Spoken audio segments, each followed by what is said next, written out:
The Bostonian is Matt Perrault. This is our city. The book is Dave Sharapan. Pay him. Pay that man his money. Together, they are The Bostonian versus The Book. You covered 12. Covered! Follow the show on Twitter at Boston versus The Book.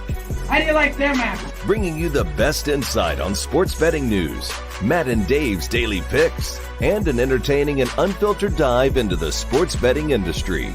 Here's Dave Sharapan and Matt Perrault. And here we go.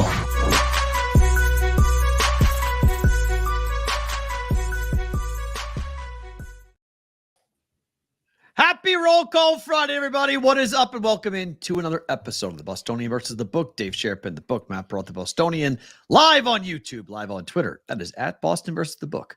Sports Grid TV replay.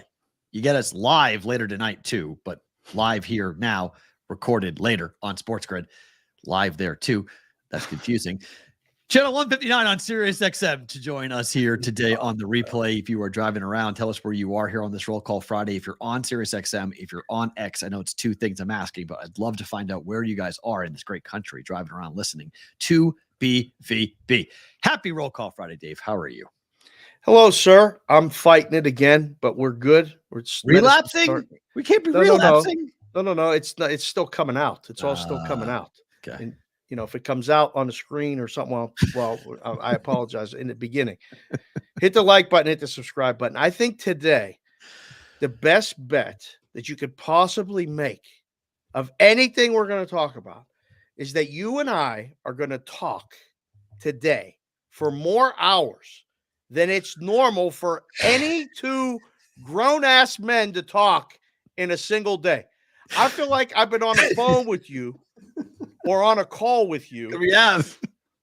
For like 8 hours.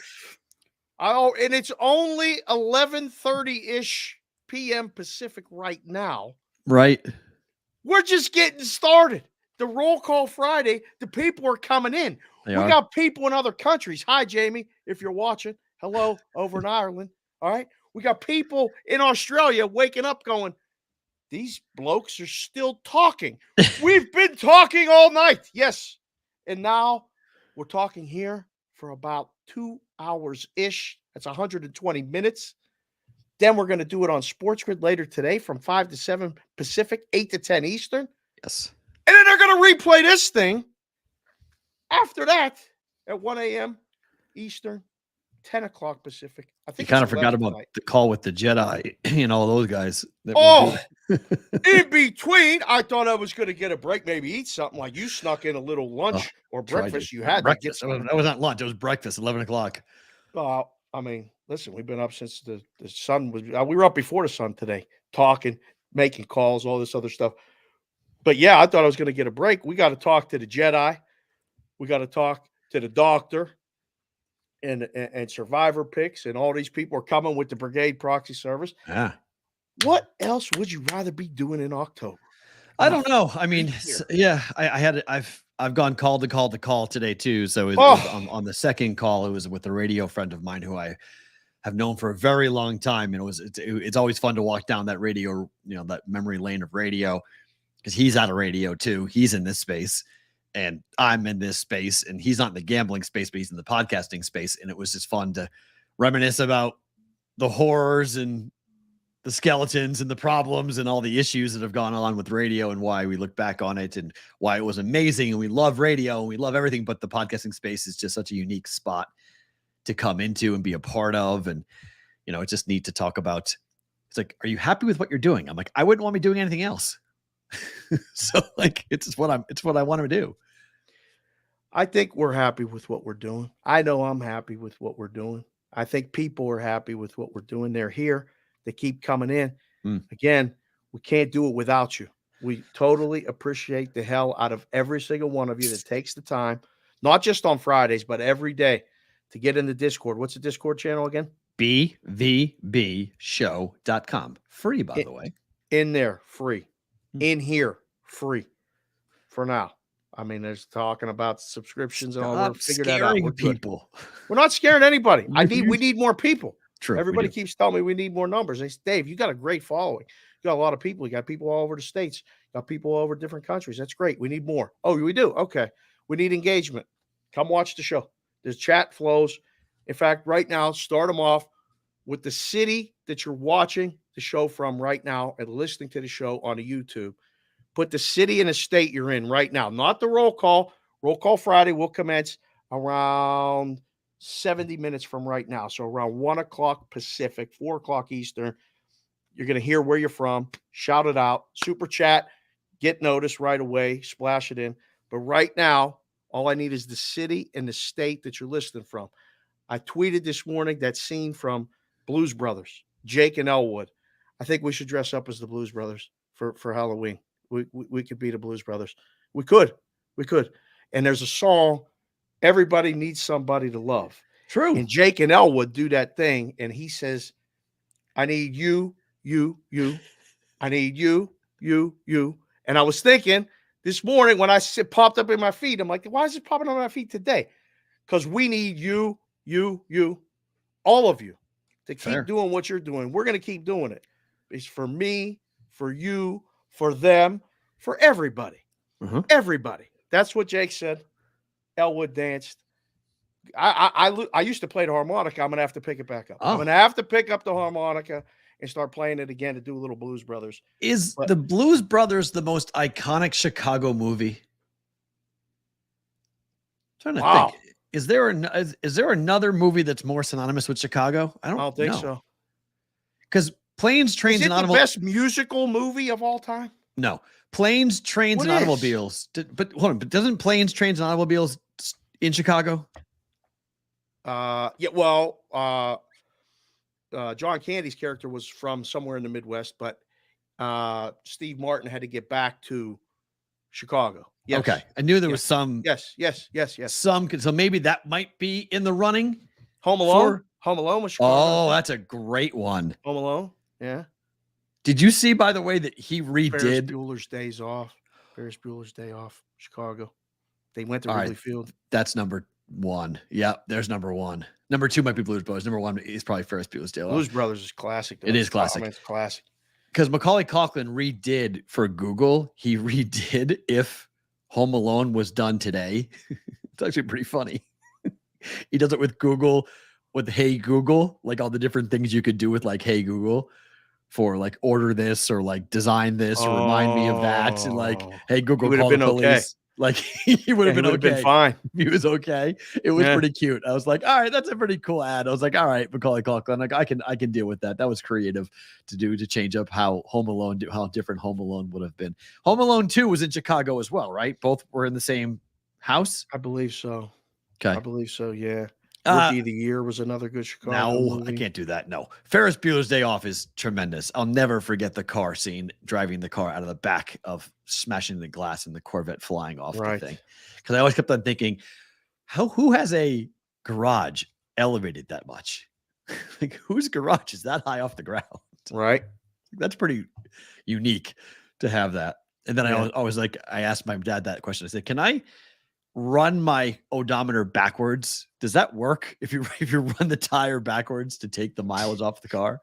It's like, no, that does not work. Sorry. Does not work. Does not work. Oh, Home Alone 2 was in New York City. Thank you, Rob L. Thank you. See, this is again one of the strengths of the show. Right. Is that when Perrault says something that's completely erroneous and false. What do you mean? I asked that question. I asked a question. I'm not erroneous. I asked. I'm not saying it's just you.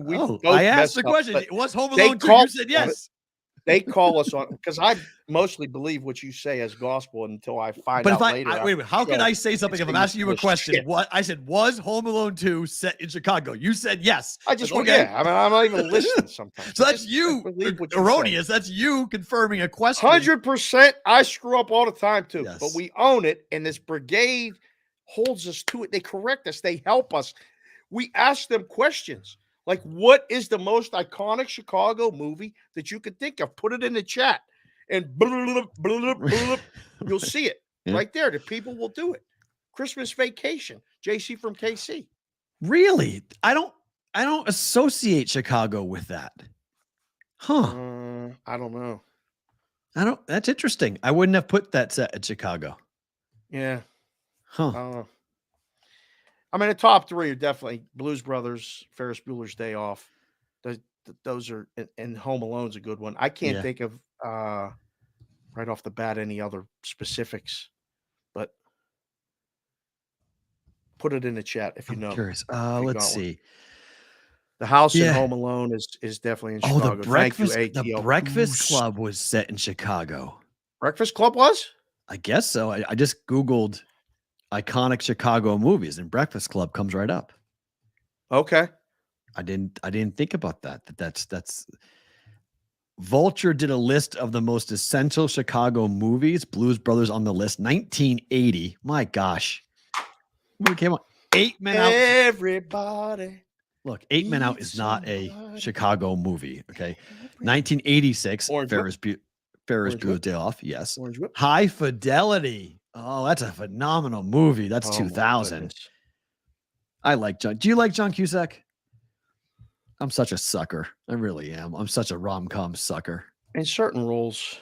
I love John Cusack. Oh, he's awesome. Big Business just came in with a super chat. If you guys are watching the show and open up the chat, hit the live chat button. You can see everybody talking to everybody. It's like old friends coming to the bar, hanging out. Hey, how you doing? Hey, True. how's this? How's that? Speaking of which, Bonvi had surgery this morning. Oh, He's out of surgery. He's in recovery. okay. We've had birth brought in on the Deaths. BVB. We've had people Deaths. taking care of sick relatives and spouses on BVB, sitting there watching us, keeping them calm.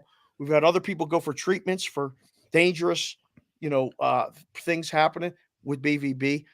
Now, for the first time that I know of, we have a BVB Brigade member waking up from surgery, making sure his phone is on, and we want to wish Bonvi a strong recovery from whatever surgery he was in today. I'm getting that hat done. I promise. We've been so busy. He's on the list for the hat. We'll get that. It's Blues Brothers, man. It is. I'm but looking at the thing. have you seen the movie Road to Perdition, though? Wow. Yes. One time, long time ago. I got to watch it again. That movie is my Shawshank. Is it? I can watch that movie over and over, anytime, any mood, any day, and absolutely love it. I don't know what about it. I loved American Beauty. Sam Mendes is a phenomenal director, and it was on after his follow-up to American Beauty was Road to Perdition, and both of the same type of like solemn feel to it. Yeah, but it was such a dark movie. Yes, that's Sam Mendes. American Beauty was dark. That's what he does. Dark. It's a dark movie. Yes, but Tom Hanks was so freaking good in that movie. Yeah. His character was, it was because it had such a great, I love the Great Depression era movies. It's my drink. I should have been, if I could go back to another time where my personality, my likes coexist, 1950s, Depression era, even 20s, 30s, that era, 1930s, Depression era. Yeah, I love that stuff. I love phones, but I would have been a bootlegger. I would have made whiskey. 100%. I'd have probably been booking the game. You would have been booking the games. Absolutely. Booking the games. Yeah. And we would have bumped into each other at some point, and then I would have been making whiskey and you would have been booking the games. Yeah. Could have set them up at the joint and said, hey, you give them the booze, I'll take the action, and we'll because at some point, everyone always says, like, what's your retirement plan? My retirement plan is either one of two things. Either I'm going to own a bar or a restaurant or both. Yeah, I've said that repeatedly for years. I had a sign. My parents gave me a sign once, a neon sign. It said Dave's Place. And I kept it in my bedroom for years. And it was like, what is that? And I remember when I got it, I'm like, why'd you get me that? And like, you always talk about you're going to have your own bar where you're going to just have people come and hang out with you. Well, you can call it Dave's Place. Thought it was the most ridiculous thing in the world when I was like 15. But now you guys got me this. I could have used a new pair of skates or a new stick or something. Took it with me in places, and then in one of the moves, it broke. But I don't have it anymore. It's in your heart, though. I mean, DeQuatro's is what I'll redo. There you go. Joe DeQuatro's, either restaurant or bar. He owned the Sears Tavern on Main Street in Lawrence, Mass. It's a money pit, though, and it's a lot of insurance. Of course it was Sears Tavern was the bar. Yeah. DeQuatro's restaurant was the restaurant. There's still pictures. If you Google DeQuatro's restaurant on Google, you can see where my grandfather's restaurant was. It was on the corner of this very triangular type building, but right in the heart of downtown Andover, Mass. And it's I have a cousin who lives in Mongolia. No lie. He's one of the top chefs in the entire country. He married royalty in Mongolia. Okay. And talk about learning things about me. You're going to learn things about my cousin Cliff. My cousin Cliff lives in Mongolia, married a princess over there. He owns four restaurants in Mongolia. He does American cuisine in Mongolia. And he, like, this morning, he actually messaged me. He has this, like, I've told my family I want to open it, and he's like dead serious. Like he wants to open it. I'm like, I can't for a while, Cliff, but at some point, yes. You can do the restaurant side of it, and I'll do the front. I'll be the front facing person. I'll run it for you. Yes. Iggy said the same thing here. Like he was talking to me about us and doing something, and I was like, I'm in. Could you imagine one day if we had a bar like an ESPN Zone? We had a BBB phenomenal. Bar. Are you kidding me? Have a BBB bar. That would be tremendous. That would be fun. People would come. They would. People would most definitely come, Ray. People will come. I was going to say, hi, James Earl Jones. How about 8 Men Out for Chicago movie? It's not a Chicago movie to me. It's based in Chicago, but I don't associate it with Chicago because it's got a bigger nationwide thing to it. How about The Untouchables? Yes. Okay. I'll give you that. Chicago. Untouchables. Sure. That's not bad. I like our three, though.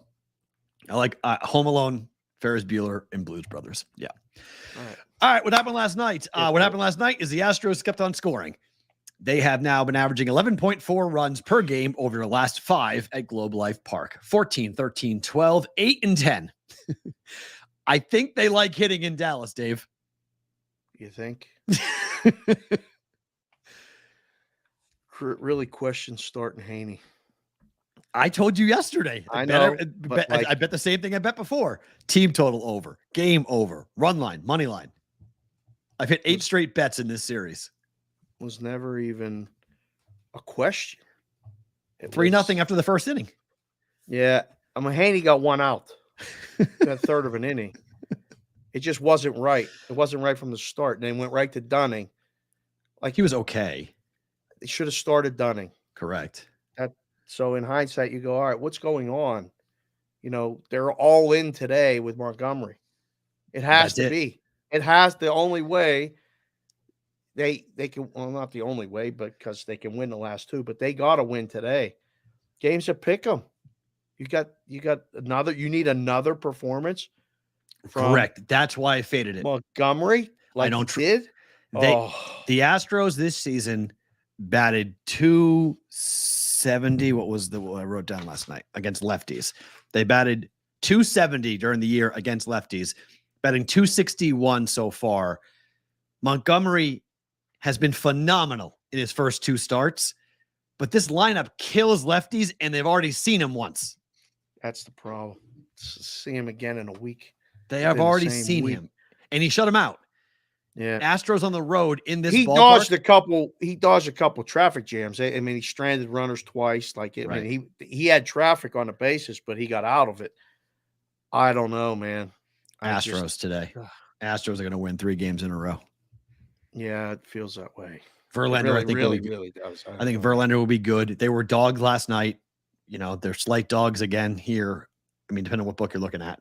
The number now is 108 to 102, 115 to 105. Right. Caesars is 105 on both sides.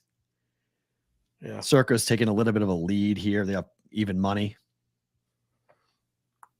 The best place to bet today is even money on the Astros at Circa. Right now. Yeah, you're laying juice everywhere else. Yeah. Little juice, small juice, not big juice. I don't know. I don't want. I mean, this is going to consume the afternoon in addition to our phone calls. I watched that afternoon game yesterday. So much fun watching it. I told you I was going to go. The oldest is still mad we didn't go. I tried to explain to her. I'm like, do you understand? I don't feel good. Mm-hmm. Like, I driving down there and being around all those people right now. It's not personal. Mm-mm. I just don't think I can do it. You know, because we'd had to drive down, go to the game, come back. It's hot. It's 100 down there today.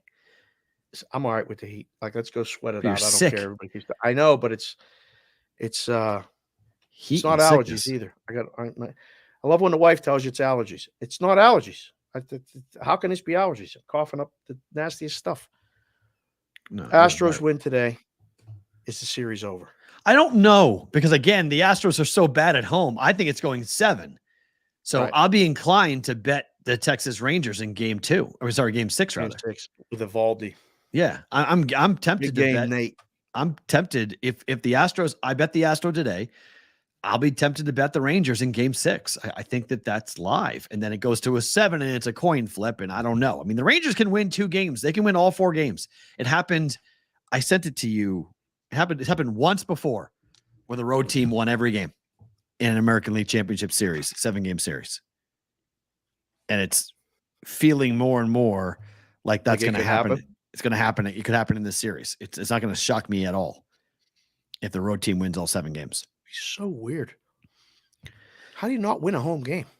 Because the Astros are a much better team on the road. I know, it's just, but such an anomaly that never happens. It's just, I guess it could happen. Anything can happen. It's happened once before. It's happened. Sports, yeah, it's happened before. But it's got more to me. It's got more to do with the fact that you have a lineup that, for whatever reason, sees the ball better in Dallas than they do in Houston.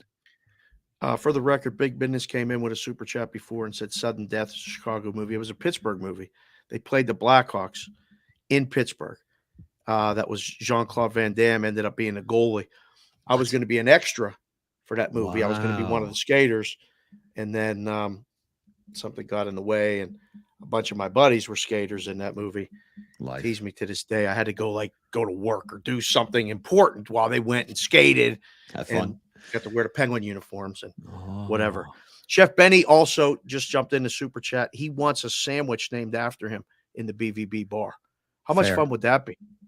Fair. If right, like the Chef B. What That'd would be your phenomenal. sandwich? That's a hard question. Not for me. Mine would be it's my current favorite sandwich. I know what I'd make. Really? Oh, I have a banger of a sandwich. So you take a really good bread, you toast the bread, you spread pesto on both sides. All right. You take pepperoni, you put the pepperoni down on the pesto. Okay. You take a chicken breast and you flatten it out. You put olive oil, paprika, and chili flakes on it. Roll it all together, sear it off, cook that off. Put the so like it's like a chicken pesto. You take it's a grilled chicken sandwich essentially, but you put you take the chicken sandwich, you put it down, you put a big thick slice of mozzarella, you put it on top of the hot chicken. Okay. Olive oil over the top, slide it down, slam it together, let it sit for a minute and melt and eat it, and it's phenomenal. Wow, that's my sandwich. Call it whatever you want. That's pretty good. Mm-hmm. You get, or I have this too. I've taken the pepperoni and replaced pepperoni with prosciutto. Which, how do you say prosciutto? Prosciutto. You don't say prosciutto? Okay. Prosciutto. You don't say prosciutto? No, I mean, I got guys that do. And I tease them. I'm like, you don't want to finish? No, it's prosciutto. This prosciutto. Yeah. If you're Italian, you know what I'm talking about. It's I know. I saw a really funny thing on Instagram where a guy from, I think it was New York, Little Italy, was saying how Americans speak Italian versus how Italians speak Italian. Right. and we say, I mean, like my family said prosciutto, all different words that you will say for the right for the term that we just kind of, create American Italian. Yeah. American Italian words. We just make it up. Yeah. Exactly. So, yes, I would be all in on doing that. It's a good sandwich. Having our own sandwiches. D-backs 1-2-1. The Perrault panini. Thank you, Konowinski. Don't mind it. Perrault panini in the chat already. Don't got mind a name for the sandwich. Not bad. What do you make of the white knuckle ride that was Game 3 for the Diamondbacks? How good was fought? We were talking about it, and I said, listen, the Diamondbacks can win. Why aren't fans excited? He could go pitch the game of his life. He went and pitched the game of his life. His ball had so much movement on it. Yeah, he was good. firing. He was confident. He was free and easy. He was cruising. 2 hits, 5 2/3. And then the alarm went off. Why'd they pull him? Lavello stands up and goes, he's out. But why? I don't know. It was What weird. What is going on? Are you not watching the game? Protecting from himself. Too many pitches. He got Schwarber striking out twice. I know it's the third time through the order. I know the numbers say this. The numbers don't say what this kid's doing right now on this mound. I would have left the mid to face him. He got out of it. I mean, the first guy comes in, walks Schwarber. I'm like, here we go. Yep. Here we go. He scored. You blow the series. Gets out of it. Of course, the Phillies score first. It's 1-0. I thought it's a wrap. So did I. Right? Somehow the Diamondbacks tie it. I was waiting because I was going to bet because you had the stat yesterday, 20-7 for teams that score first won. Right. Well, now it's 21-8 because the Astros scored first and won, but the Phillies scored first and lost. I was going to bet the game as long as the D-backs scored first. I was waiting and waiting and waiting and waiting. We got to the 7th inning. I was like, what the hell is going on? Is no one going to score?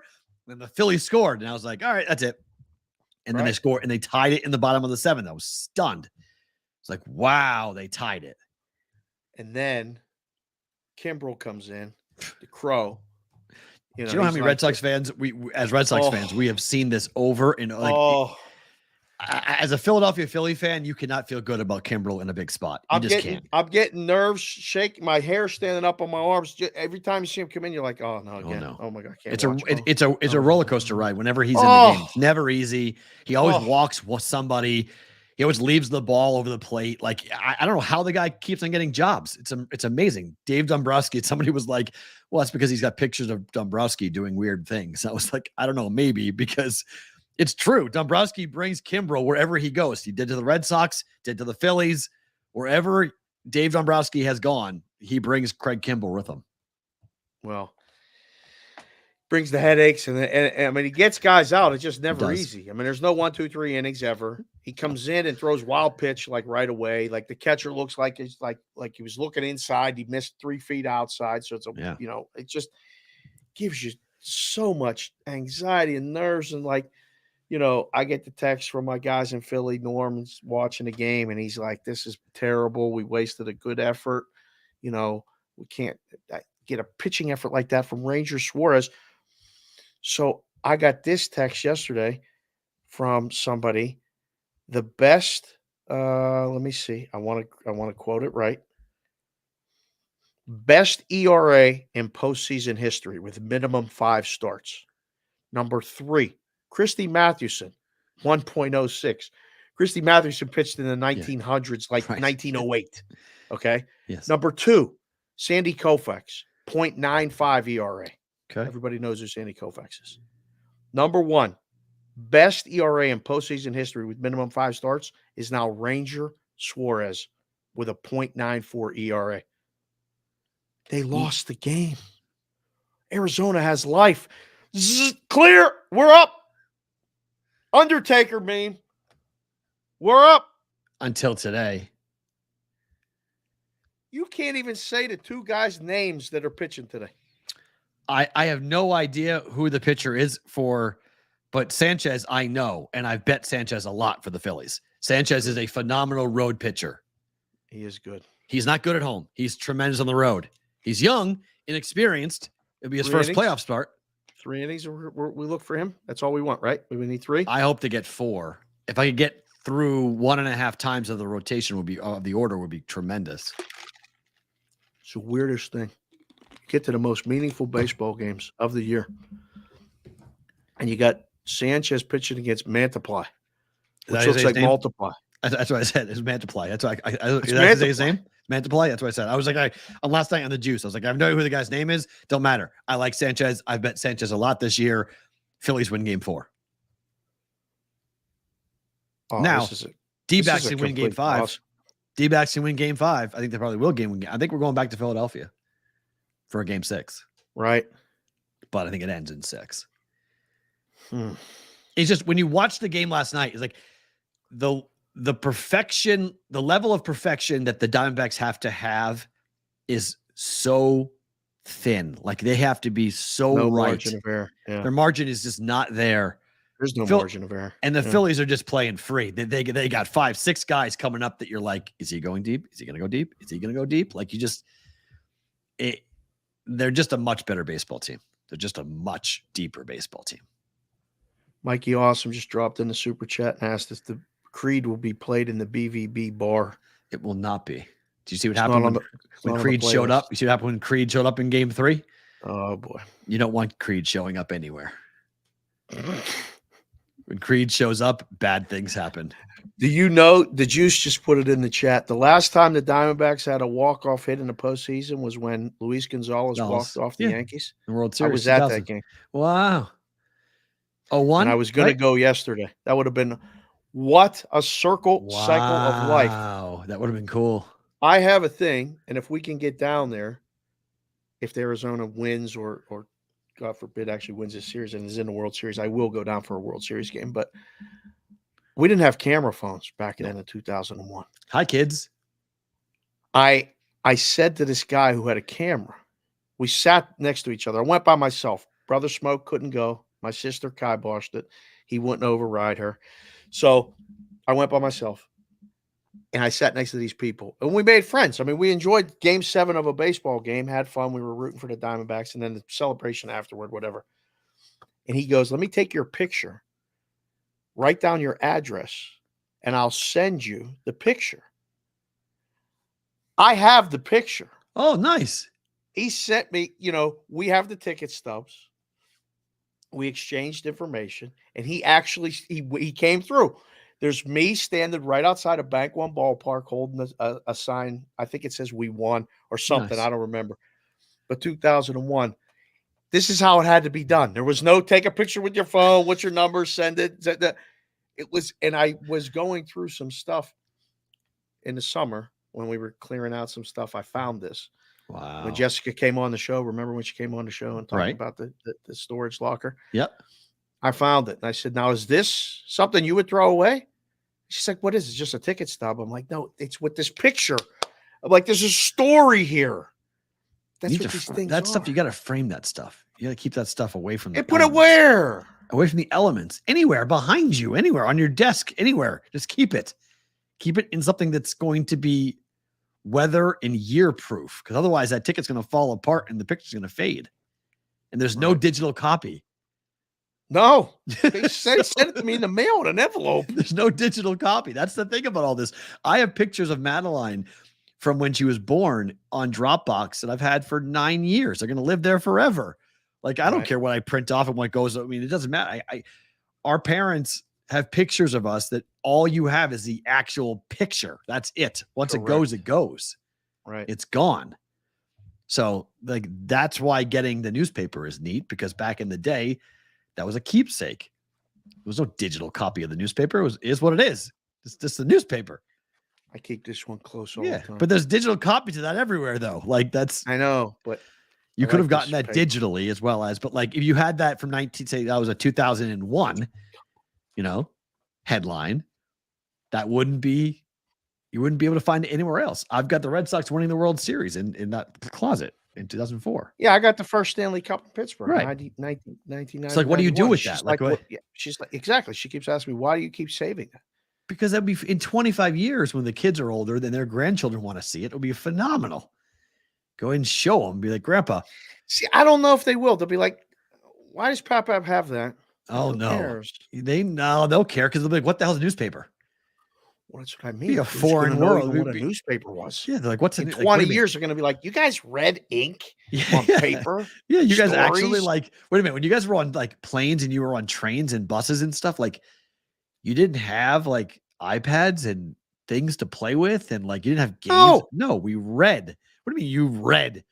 Like on like a tablet? No, we read a physical piece of paper. Book, paper, magazine. The printing press. Remember that? What's a printing press? Why? Oh, we'll never know. Kids will never know. It's phenomenal. I absolutely love it. Something I didn't want to know is what that game was last night between the Saints and the Jaguars. Did you watch any of it? Just the end. Poor Foster Moreau. I was watching a baseball. Foster Moreau's got. I saw it was tied. The kid's been through so much. Sucks. Who? Foster Moreau. Oh. Kid got diagnosed with with right cancer over the offseason. He fought it hard, and then got back on the field and then dropped a game-tying touchdown. Right. He was distraught after that. That game was so bad. It went over. Okay. Game went over. I'll give you that. But it was just, that was really a tough. That was tough. That was a tough watch. I didn't watch any of it. I told you I just watched the end. It was on. I had it on multiple TVs, so I was watching it. But like once the under got threatened, I was like, okay, this is dead. The pick six, the fake punt. I was like, all right, we got a fake punt for a field goal and a pick six. I'm dead. Was it entertaining though? At least. No, because the Saints are really bad. Their offense is. I think at one point the Saints were 1 for 13 on third down. 1 out of 13 on third down. That's terrible. Terrible. So their offense is terrible. So that it wasn't entertaining for that reason because they're terrible. So I wasn't like, ooh, this is a great game to watch. I'm loving this. Content people, a lot of the rhombuses and parallelograms, they all had a bad night because a lot of people were on the under, and then a lot of people like trying to fade the Jags. Right. Go, the Saints. Listen, you get them best numbers. You beat the closing number again. You laid 1 and closed 2.5. All that hockey numbers lost. I had great CLV. I quoted your CLV can on the juice last night because that's where I was on the hockey. 6.5, 6.5. Oh, that's great. Dead. Didn't have a shot. Well, kind of one of them had a shot. The other one did not. But right. It was interesting to look. And I mean, Arizona scored 5 goals last night. It's like, where did that come from? 5 goals from the Coyotes. What do you mean? What was that final? 5-2. It was? Yeah. Arizona smoked St. Louis last night. That game was 1-0 in a second, was it not? It was trending in the right direction, and then it just turned into Arizona kept on scoring. My phone kept on buzzing. Goal, goal, goal, goal. I was like, what the hell? 6-2 final. Yeah. It was 1-0 after 1. 4 goals in the second, 3 goals in the third. Dead. Wow. The Kings going to the Wild. The Wild were an under machine last year at home. 7-3 final. Yeah. Golden Knights on the road against the Jets. The Jets last year under machine. 5-3 final. There was offense. Kraken scored 7 goals, 7-4. Luckily, I got the Avalanche right, and the Bruins puck line was. I didn't bet it. I predicted it right. I didn't bet it, but I thought the puck line would come in, but I didn't bet it. Bruins won the game 3-1. But that was an offensive game last night, in hockey. All right. Speaking of offensive, Michigan is being accused of illegal scouting.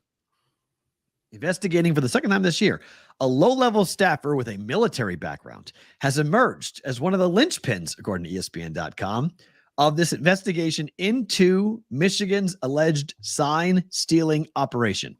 Why have I heard this story before?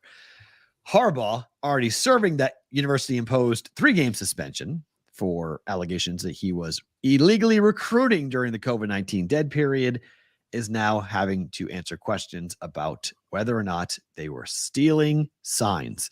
According to a report from Yahoo Sports, Michigan allegedly had people attending future opponents' games, as well as those potential college football playoff opponents, to gather information about the team's signals for offense and defensive plays that are sent from the sidelines.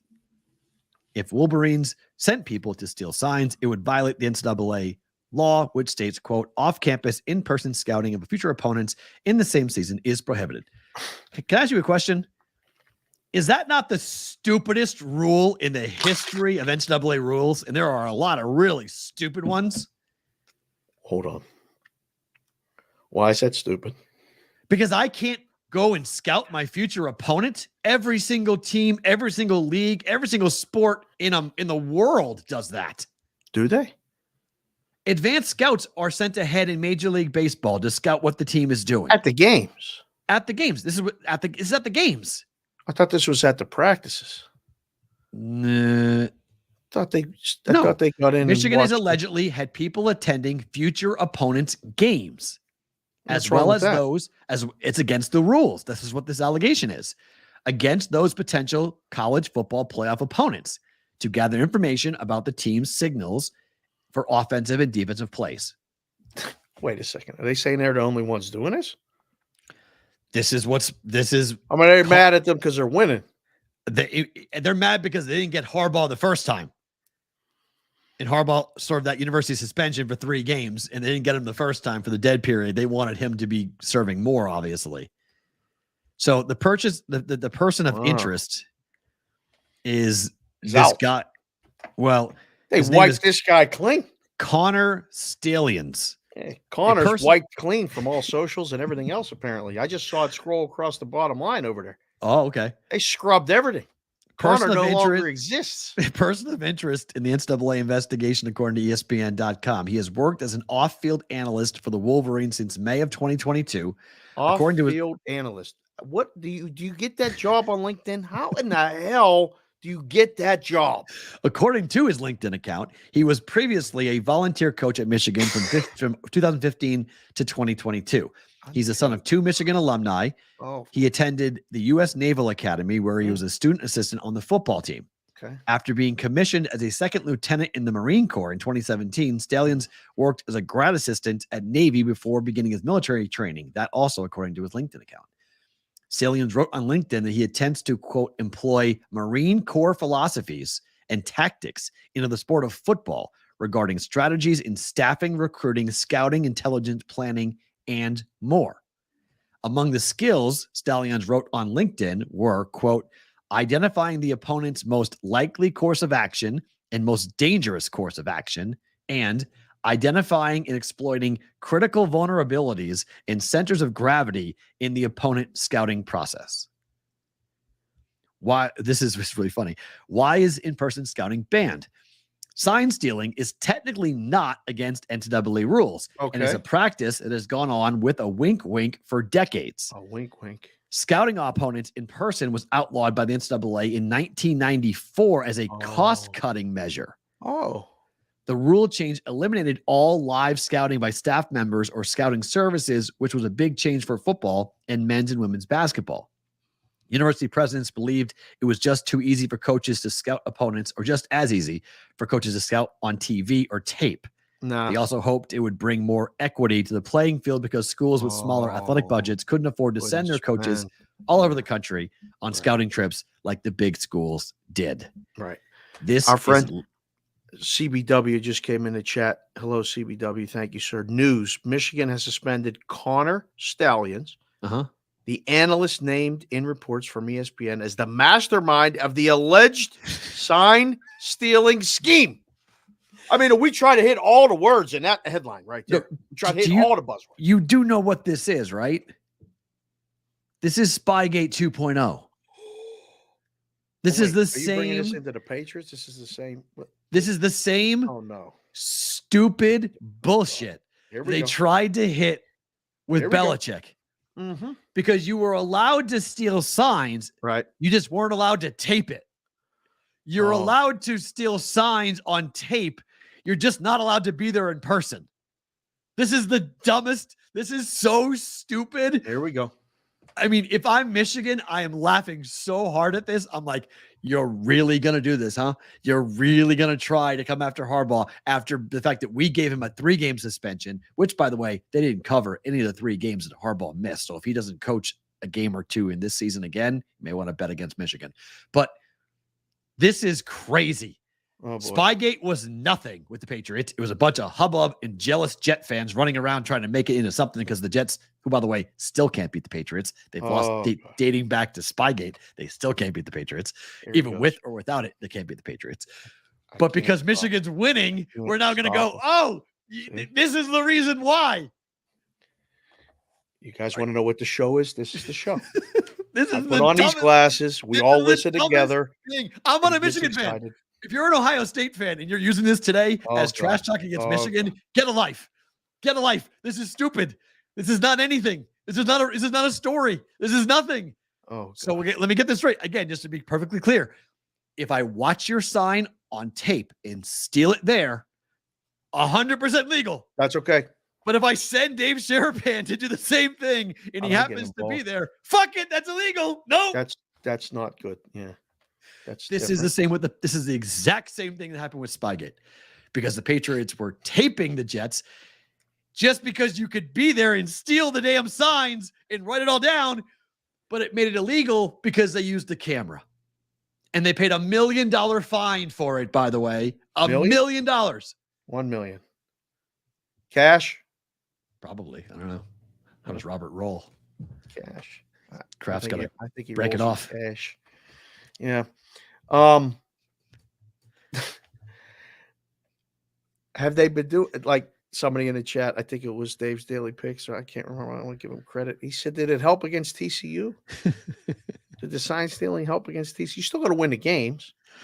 But to act like no one else is doing it, that's the BS part of all this. Like, this is what goes on. This is so. I mean, Dave, they're talking about. You go to the game, you video it, then you take it home and you watch it 100 times. Oh, every time they did this, they held up this sign, this and that, they ran to the right outside the tackle. Okay. So now you have to think. You have to think, hey, sorry, Will, these fuckers are here watching us. They're taping us. Guess what?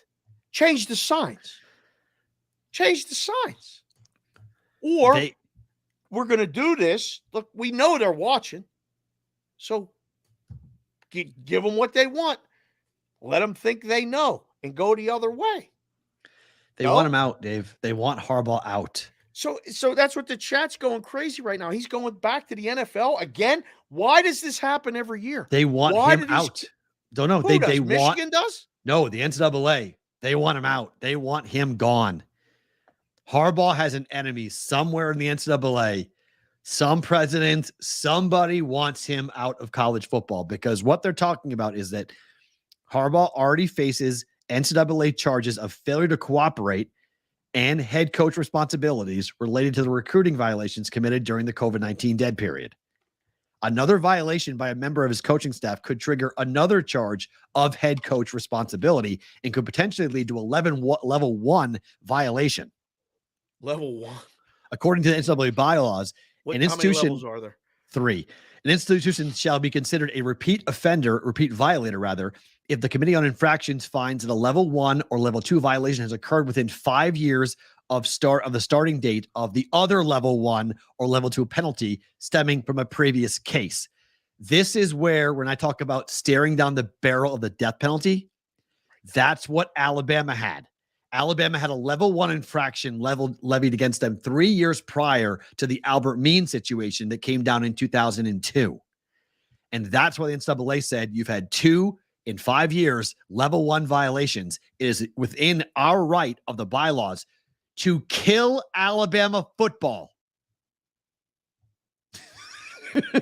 They, on a call, said it is in our right to shut down the Alabama football program for 1 year, like we did with SMU. Oh. Alabama. Think about what happened after 2002 to today. Over the last 20 years, what Nick Saban built. The Committee on Infractions were attempting to, or at least testing the waters as to whether or not they could take down Alabama. No school in college football has received the death penalty since SMU. And the reason is sending out a signal here. They can kibosh Michigan, like get him out. Get him out. We're gonna make a real problem for you. Correct. You think that's what this is about? The NCAA Committee on Infractions rejected a 4-game negotiation suspension for Harbaugh in the recruiting case. Michigan then self-imposed a 3-game suspension. While that case still needs to be resolved, an additional head coaching responsibility charge based on alleged signal stealing would significantly increase his exposure to additional punishment, including an even longer suspension. The NCAA Committee on Infractions would not need to render a decision on the initial case for the repeat violator provision to be enacted. The Infractions Committee is not expected to make a decision on the first case until 2024. Oh, as the story goes. Will Michigan have to forfeit games if found guilty?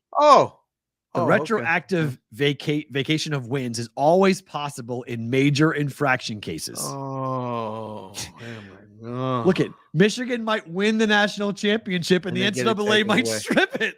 Might get taken away. Wouldn't that be something? I mean, we laugh as UMass people all the time. We walk into the Mullen Center because they've taken down the Final Four banner. And we just laugh. We go, oh, there's our Final Four banner. Oh, yeah, that's right. They took that down. You can't steal the memory. You can't steal the celebration. Take it off the record books. Who gives a flip? I don't understand it. Like, I just there's got to be more. I mean, you're right. Like, and guys in the chat are doing a good job of, asking the right questions, asking each other questions. And we got the wrenches in there between Sonic and Addison and Mikey Austin. You guys are doing a phenomenal job in there. Thank you guys so much. I don't know what this is about. It's about Harbaugh. Arrogance. I'm not talking to you. Oh, man. They wanted to investigate him for what he did during COVID. And he said, I'm not talking to you. And they're like, what do you mean? And he goes, I'm not talking to you. I have no interest. I'm not. Here's a 4-game suspension. Nope, we're not serving it. Michigan said, here's a 3-game suspension. NCAA said, no, that's not good enough. They're going back and forth. And now they find out somebody was a whistleblower on this as well. They send a guy to all their future opponents, right? What do you mean? They have an advanced scout that they send to go and study the signals. Everybody does. Everybody does. I guarantee that somebody from Penn State is at some game. The 100%. Next game. Completely Maybe not. agree. They didn't go to UMass game. Like there was It'd be malpractice if you weren't doing that. You're not doing your job if you're not doing that. I coached the kids when I was at the tournaments. In between games, I would look at the schedule, who was playing and who was up our next opponent. I went and watched the kids pitch. Right. To help my team. Right. Was that a violation? No, but according to NCAA, other possible penalties would include postseason bans, scholarship reductions, fines, and coaching restrictions. They're going to just what in the world? The NCAA should be looking for reasons to keep it together because At some point they're all going to go, you know what? Bye. We've had enough. Agreed. Of all of it. Yep. We'll make our own rules. We'll have our own situations. We're not going to listen to some. We're not even going to put our games on TV. How about that? You guys want to make money? We're going to, you got to come and watch us play and we'll charge the ticket prices. How about that? What are you going to do now? We don't need to we don't need to put it on TV. Everybody knows we'll have one camera and we'll control the feed. Now, what are you going to do? Come to the game. Oh man, I swear this is going to turn. This is crazy. They've been building a case against themselves for years. And the more that the Power 5 and now Power 4 become frustrated with these rules and these random investigations and whatnot, like the thing that pops to me, like I mentioned about going after Harbaugh, somebody high up is blessing this. I mean, somebody wants Harbaugh to be held to account. I don't know who that is, but somebody of real big power in the NCAA is cracking down on Harbaugh, and they want him back to the NFL. I guess they want Jim gone. They're tired of his antics. They're tired of whatever he's doing. And this you want to talk about making a fan base come together before their biggest games of the year. Michigan fans are going to hold steadfast on Harbaugh. And you can't, with a straight face, you can't tell me that these are real violations. Like this is like a really big thing. I can't say anything because I don't know specifically, but if that's the violation, that's not right because they're doing it everywhere. That's what they're accusing him of. That's what the if that's one of them, there got to be more. That can't be the only case. Otherwise, we're going counselor. Case is closed. Goodbye. Get out of my courtroom. One Power 5 coach told ESPN on Thursday, quote, sign stealing is a huge issue in college football that no one talks about. It's the easiest thing to fix. There are wearable tech devices. It's embarrassing to watch college football and see all the lengths people go to hide their signals. It's a bad look. Which is fair, right? Because the green dot defensive guy could very easily be in college football. It's not expensive. It's a walkie-talkie. How about let the kids play? Well, yeah, but like you can do it without having to worry about the whole like 5 different signs and pictures of Kirk Herbstreit and Lee Corso and all the other ways that teams are calling plays these days. Right. Unbelievable. Well, speaking of Michigan, they're laying 24 against Michigan State in prime time. Any interest in watching this game on NBC? No. It's tough. Well, now I might. I hope they run it up. Leave no doubt, Herman. Run it up. I agree. I think they kill Michigan State. I'm rooting for Michigan to be undefeated all the way to the Penn State game, and then let us whap them. We'll see. Speaking of you, how do you feel? Nervous. I don't like it at all anymore. Numbers just going back and forth. 4, 4.5. 4, 4.5.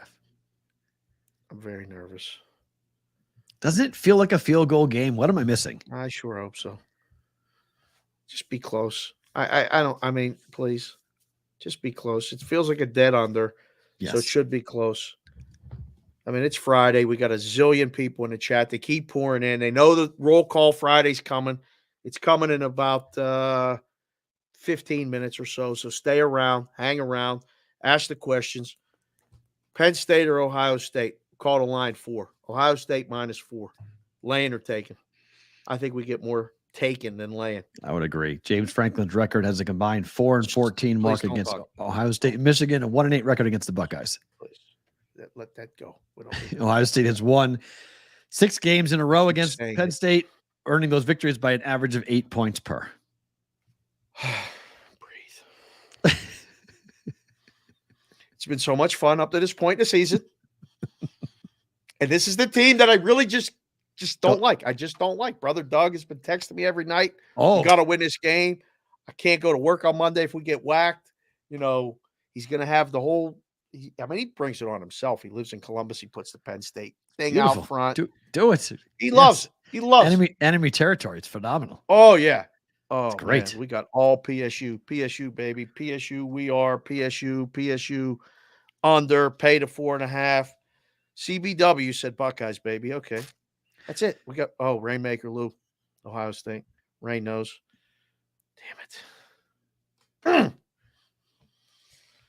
I don't know. Turnovers.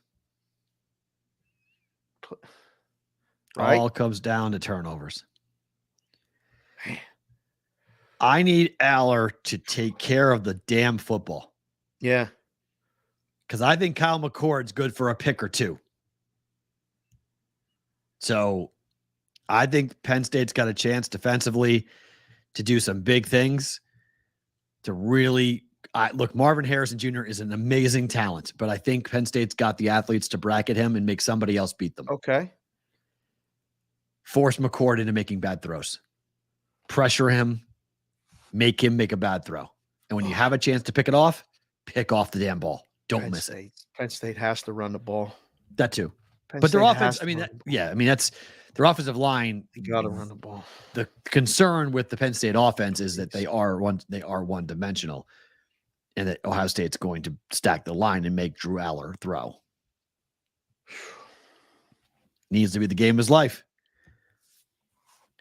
Just not make the mistakes. Right. Don't turn the ball over. Nobody trusts Franklin. Everybody that's taking OSU doesn't trust Franklin. I don't trust Franklin either, but it may not be. You may have to worry about it. The hope is that you don't get into a place where you have to trust him, because I don't trust him either. Sports Avenger said, I live in PA, but I work in Ohio. The amount of animosity this game brings to my life is unreal. We are, baby. Fun game. This is a nice one. This is one of them ones I miss at being at home, because everybody's talking about it and everybody gives everybody crap. On top of the fact that the NFL games suck this week, so you have they're hard card in the NFL. So this is Saturday is definitely better than Sunday. Way more intrigue, way more interesting games. It's been the case for a lot of the weeks. This week in particular, because this game, Ohio State, Penn State, and it's early too. It's a 9 a.m. kick Pacific time, noon Eastern. So middle of the day, old school, your morning barbecue type of situation for tailgating. Right. Drinking beer and orange juice. Having some fun. Drinking what? You never had beer and orange juice together? In the same cup? Really? You've never? Wow, you aren't a Southerner, huh? That's a Southern. Sounds like what? That's good. Oh yeah, Bud Light and orange juice. Try it. It's great. Try it this weekend. It's a great tailgating drink. Oh yeah, that's a Southern secret. Then you didn't know. Really? Southern. Yeah, that's an SEC secret. I'll ask the chat. Have you ever heard of beer in an orange juice? Certain types of it's a Southern mimosa, they call it. Really? Yeah. Bud Light and orange juice. That's a cowboy beer, Dave. I didn't know that, D Stout. It's a southern drink. I had no idea. Yeah, that's exactly what you do. You get a barbecue ready to go. It's a Bramosa. A Bramosa, yeah, that too. See, it's a Bramosa, huh? Yeah. Listen, I've been in a lot of places. I ain't been there. I told you once we get things secure. Yeah, we're gonna go to games. I got to experience this stuff for myself. Yeah, we're gonna bring E. He's gonna film it. If it's a morning game, it happens less because the Big Ten, you guys love playing these noon games. Like you're all about kicking noon Eastern. The South is all about kicking at 3:30 Eastern. That's the CBS window. But when you do have an early morning kickoff, you'll bring a flat top, you'll plug it in with propane, you get the flat top going, and you go ahead and have your breakfast potatoes, and you'll have your sausages, and you'll have your bacon, and you'll have those things that will be going. But in the meantime, you're drinking a Bud Light inside of orange juice, or any real light beer you want instead of orange juice. Busch Light, Bud Light. This is there's a lot of dispute right now because there's people in the South that said I don't know what he's talking about. And other people were saying this is definitely true. Oh yeah, that's 100%. I mean, it may be a state by state thing, but at least when I went for Alabama, that was 100% that was the morning drink. It's definitely not a Boston thing. No. No, definitely not. ATL Goose said he called it a lunchbox at Illinois. Interesting. That's interesting. Yeah. I don't know. It's good stuff. Florida State is laying 14.5. The number ticked down to 13.5, went right back up. Yeah. Leonard has to be out, correct? Like he's not playing. I would assume so. Based on the number. Number tells the story. Yeah. As it blow through this. It's 14.5 today. It might be higher tomorrow. I don't know. Blowout? Blowout. It is beneficial for Florida State to kill Duke. Blowout. Yeah, it's beneficial. You have a ranked team that people still think is a competitor to you. You can kind of separate yourself and make it North Carolina and you, and that's it. By killing Duke, I would lean towards Florida State killing Duke. Okay. Their defense is good, though. Duke's defense is good. I mean, if it goes to 17, I think you got to at least be looking at Duke. They're putting all kind of stuff together with orange juice now. Mikey Awesome said, how about a Schlitz malt liquor with orange juice? That sounds terrible. Schlitz? Anything. No, 40? Drinking 40s now in orange the juice. You can't drink 40s. I mean, listen, everybody does things a little bit differently. 40s in the morning. Cheshire Cat said, that's throw up. I'm going to throw up just thinking about that. I'm with you, Cheshire Cat. Yeah, I don't think that's going to work. That's nasty. Florida State in a blow up. You like them big? Yeah. Alabama, Tennessee. I'm relying on you for this game. Third Saturday in October. Keep hyping this up all week. You've been talking about this. I've been getting nothing but I hate Tennessee stuff from all my Bama fans. Hate Tennessee. Now is this the one? They don't like Alabama's not worried about anybody, but is if they can pick one that they hate, is it Tennessee? This is how it was described to me. Okay. Auburn is your brother. You never like to lose to your brother. You want to beat your brother. Okay. You always want to beat your brother, but there's some level of common respect on the bottom line that like fair. We grew up similarly. Right. We know similar people. Right. We have, your mom, our parents are the same. So we're the same, but we're different. Right. Okay. Right. Tennessee's the guy in high school is still your girlfriend. You ever do that? No. Man, I feel bad to this day. I didn't mean to do it. I didn't mean to do it. I do not mean to steal someone's girlfriend. She came at me. Well, I wasn't paying attention. And then I had to talk to my boy. I said, listen, I think she wants to go out with me. Oh. He said, well, what are you doing? Well, I mean, are you going to be mad? Yeah. Well, what the hell? Yeah. I don't want to be. I don't want to be that guy. I don't want to be Tennessee going into Alabama here either. So that's the feeling towards Tennessee. There's a hatred there that's beyond. It's different. They really hate Tennessee. I think Bama runs them off the field. Really? I've been waiting for the Bama get right. We're back. Yeah, this is it. This is it. This is the get the pom poms ready. Let's go. This is when Jalen Milroe and company. Yeah, they look really. They put it all together in this game, and they take care of Tennessee. Yeah, there's a lot of questions. I think this Bama defense will play well. I think this is a 14-point win for Bama. I like Bama too. Yeah, I don't. I think not that they were looking ahead, but I don't think they were doing all that much against Arkansas. I think they're kind of playing with their food a little bit, and I think this is when they really Bama starts to go. I love when you say that, playing with their food analogy. And here, done enough shows now, right? You just say something, and I know what it means, but somebody on the other end or in the chat right now is going, "What the hell is he talking about?" Playing with the food, like just like playing with your food, not eating. Just say when you were a kid and you had peas and carrots and you just would smack around the peas and you got to eat them, but you don't want to eat them and you're just hitting the peas and carrots. And then your mom hits you upside the head and says, "Stop playing with your food, eat it." That's what Bama will do. You didn't like peas and carrots? I do, but some kids don't. I love peas and carrots. Yeah. I can't do peas and carrots without thinking about, Forrest Gump. So, just in my head, whenever I say, Jenny, we were just like peas and carrots. Jenny. Never did I ever mean that I know that I was going to live in Alabama and cover Alabama and be a part of that and be around that and know exactly what that accent was and be like, you know what? Tom Hanks wasn't bad. And Alabama people hate Forrest Gump for that reason.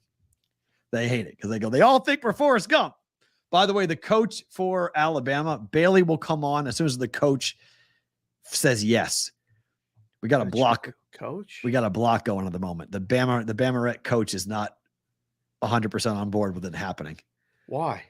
Don't know. I got to have him call me or her. I got a text last night saying the coach is wishy-washy on whether or not, and she has to say yes for her to appear on the show. Makes absolutely no sense. That I would agree with, but I think there's some fear that we would be mean or we would say something negative about Alabama. 100% not be mean. We will hype it up. I would agree. And this is the weekend I wanted it. I told TJ, I want Bama, Tennessee. This is great. Let's do this. And so he's like, well, they're not saying yes yet. So maybe for the Iron Bowl, maybe before Alabama, Auburn, we can do it. Is she a senior? Sophomore, I believe. I mean, I don't want to get her kicked off the team. No, obviously. Yeah, no, you can't just, no, especially because if Bama goes to a good bowl game, she wants to go on the bowl trip. Right. So it's a good, okay. They all go. Yeah. I like Bama. Total under? Yeah. I'm leaning towards the under, but I think I like Bama minus 8.5 more. I don't think Tennessee scores much. Utah rising, most likely is out, right? This number has run to 7. Is USC really going to win by 7 against Utah? Number says this. They are. I mean, I guess so. Utah hasn't given up. I mean, Utah, you don't score on Utah. I don't care what USC's offense can do. But you don't score. Utah's offense score on USC. That's all I need to know. No. Utah's offense is not going to score. I mean, 14 points. Oh, well, then they're going to lose. I think they're going to lose, but I don't know how many points they're going to lose and not cover. They got to score 24 points.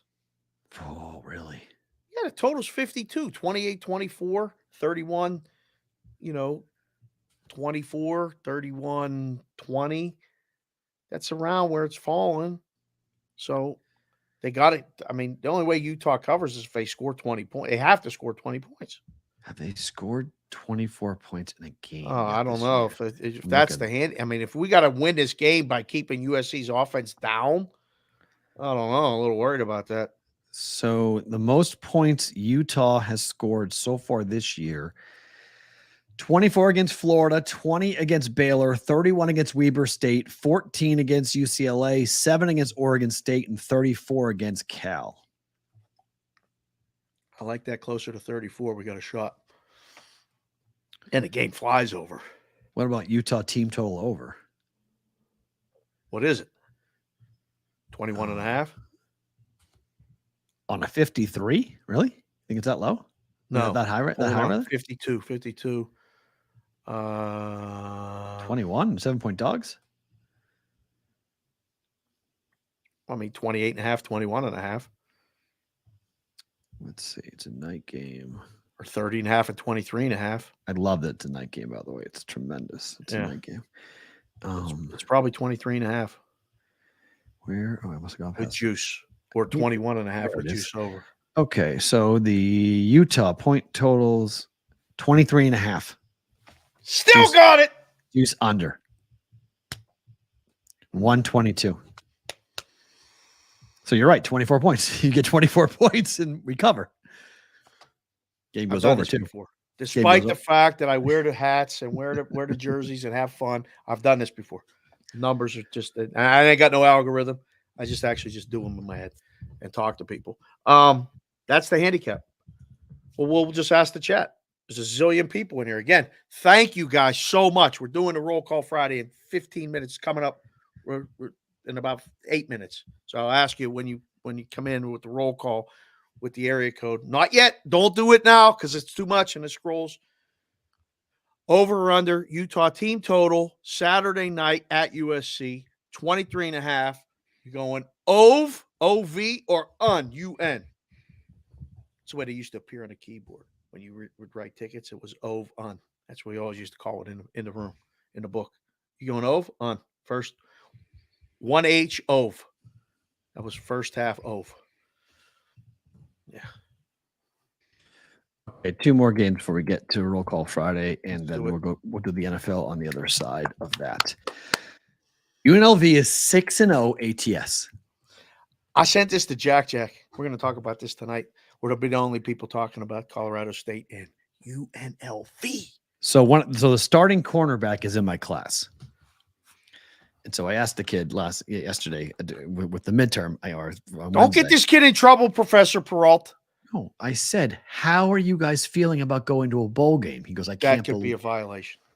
Really? I'm just kidding. Wow, they're coming after Harbaugh for looking at singles. I just asked the kid. I was like, how is the team feeling about you guys have 5 wins? You're 5-1. I go, did you guys think you're going to go to a bowl game this year? He said, no. He goes, the team is so excited. He's like, we're so excited. He's like, things are going so well.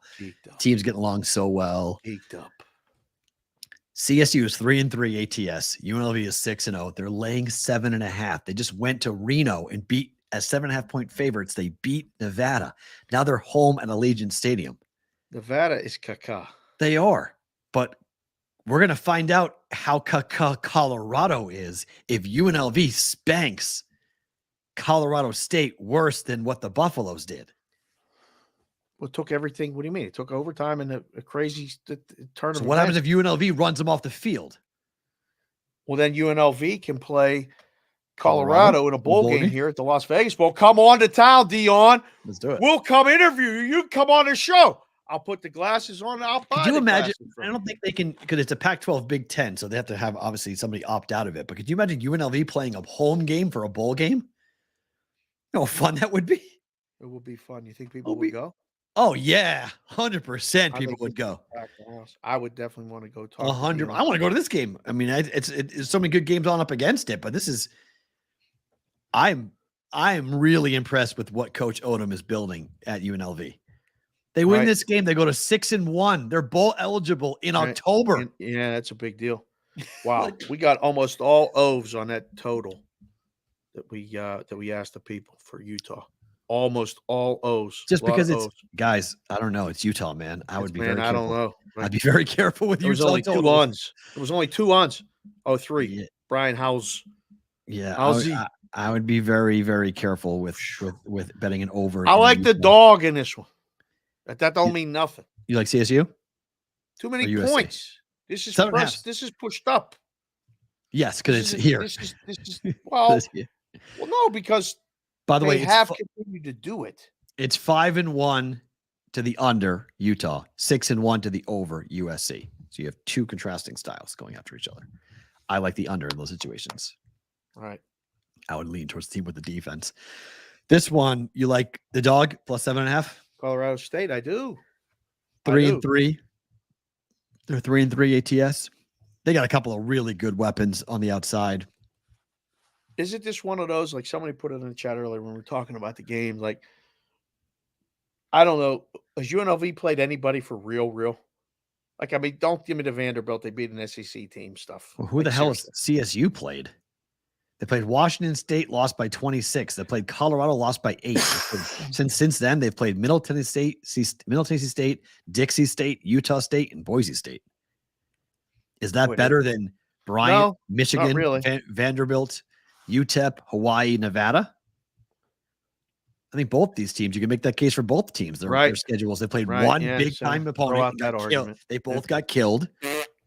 And now they've played very comparable level. I mean, I don't know how much better I don't know if Colorado is better than Vanderbilt. I don't know. I don't know either. So I really don't. I think that argument is tough to make. That like who has UNLV played or who has CSU played.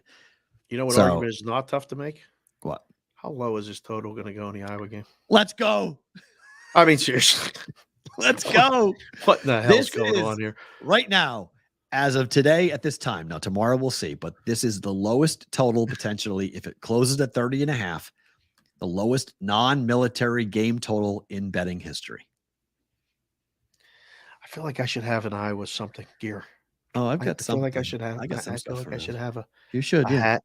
Well, I mean, I can wear the Steelers stuff because it looks exactly like. I think you'll go to Kinnick Stadium and be disappointed. That's my fear for you. Oh, don't do it.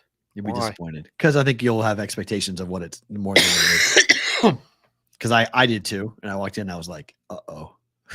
I was like, "That's it." I was like, "That's not good." But it's nice. I like Iowa City more than I like Kinnick. Listen, man, I've been to the games at Penn State long time. I mean. I went to big bowl games. I've been to Rose Bowl multiple times. I've been to Fiesta Bowl. It's not fair. There's a standard there that's high. Right. So my level is you would walk in and go, really? It's different. Yeah, it's different. It's definitely different. It's a hard place to play for that reason, though. It is not a cushy, comfortable. Well, I've talked to you about this multiple times. Yeah.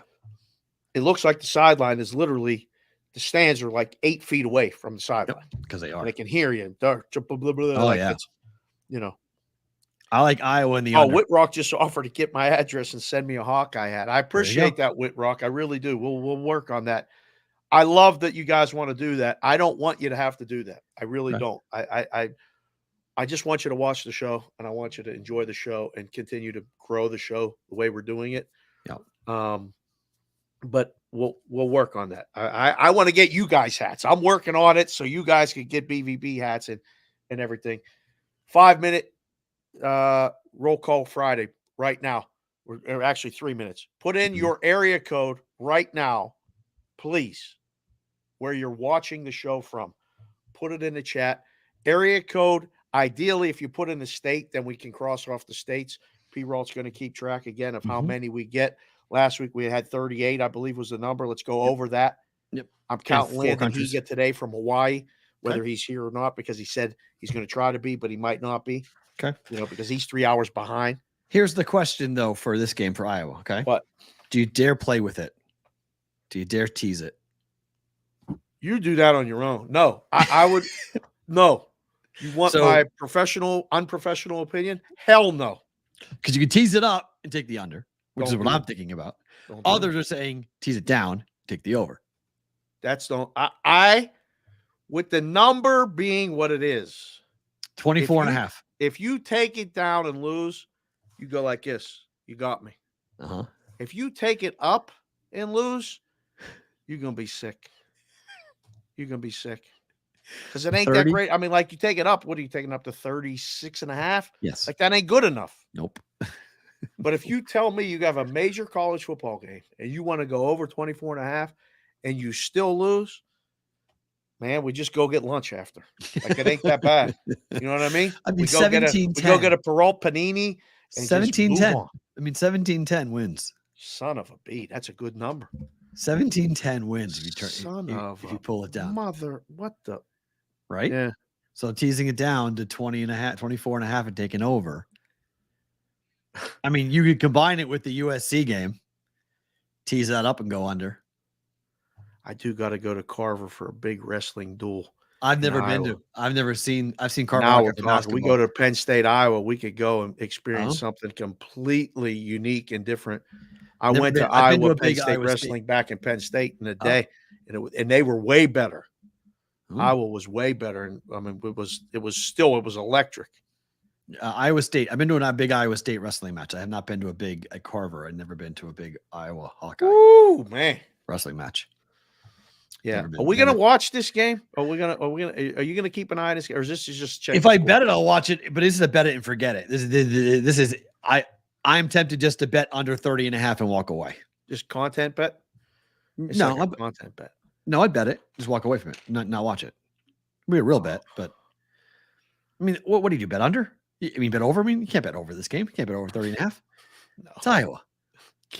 You can't. It's Minnesota. You just can't. No one's scoring. I mean, first half. SVP took Minnesota on winners. To be honest, I think the first half under might be the better play. Oh, dear God. Because the first half is, I think it's 17, right? I was going to say, what's that number? 17, yeah. I think it's 17. Not even. It might be 16.5. It might not even be 17. Yeah, I like the under in this. I like the first half under, I think is what I like. Let's see. First half. First half total is 15.5. Dear God.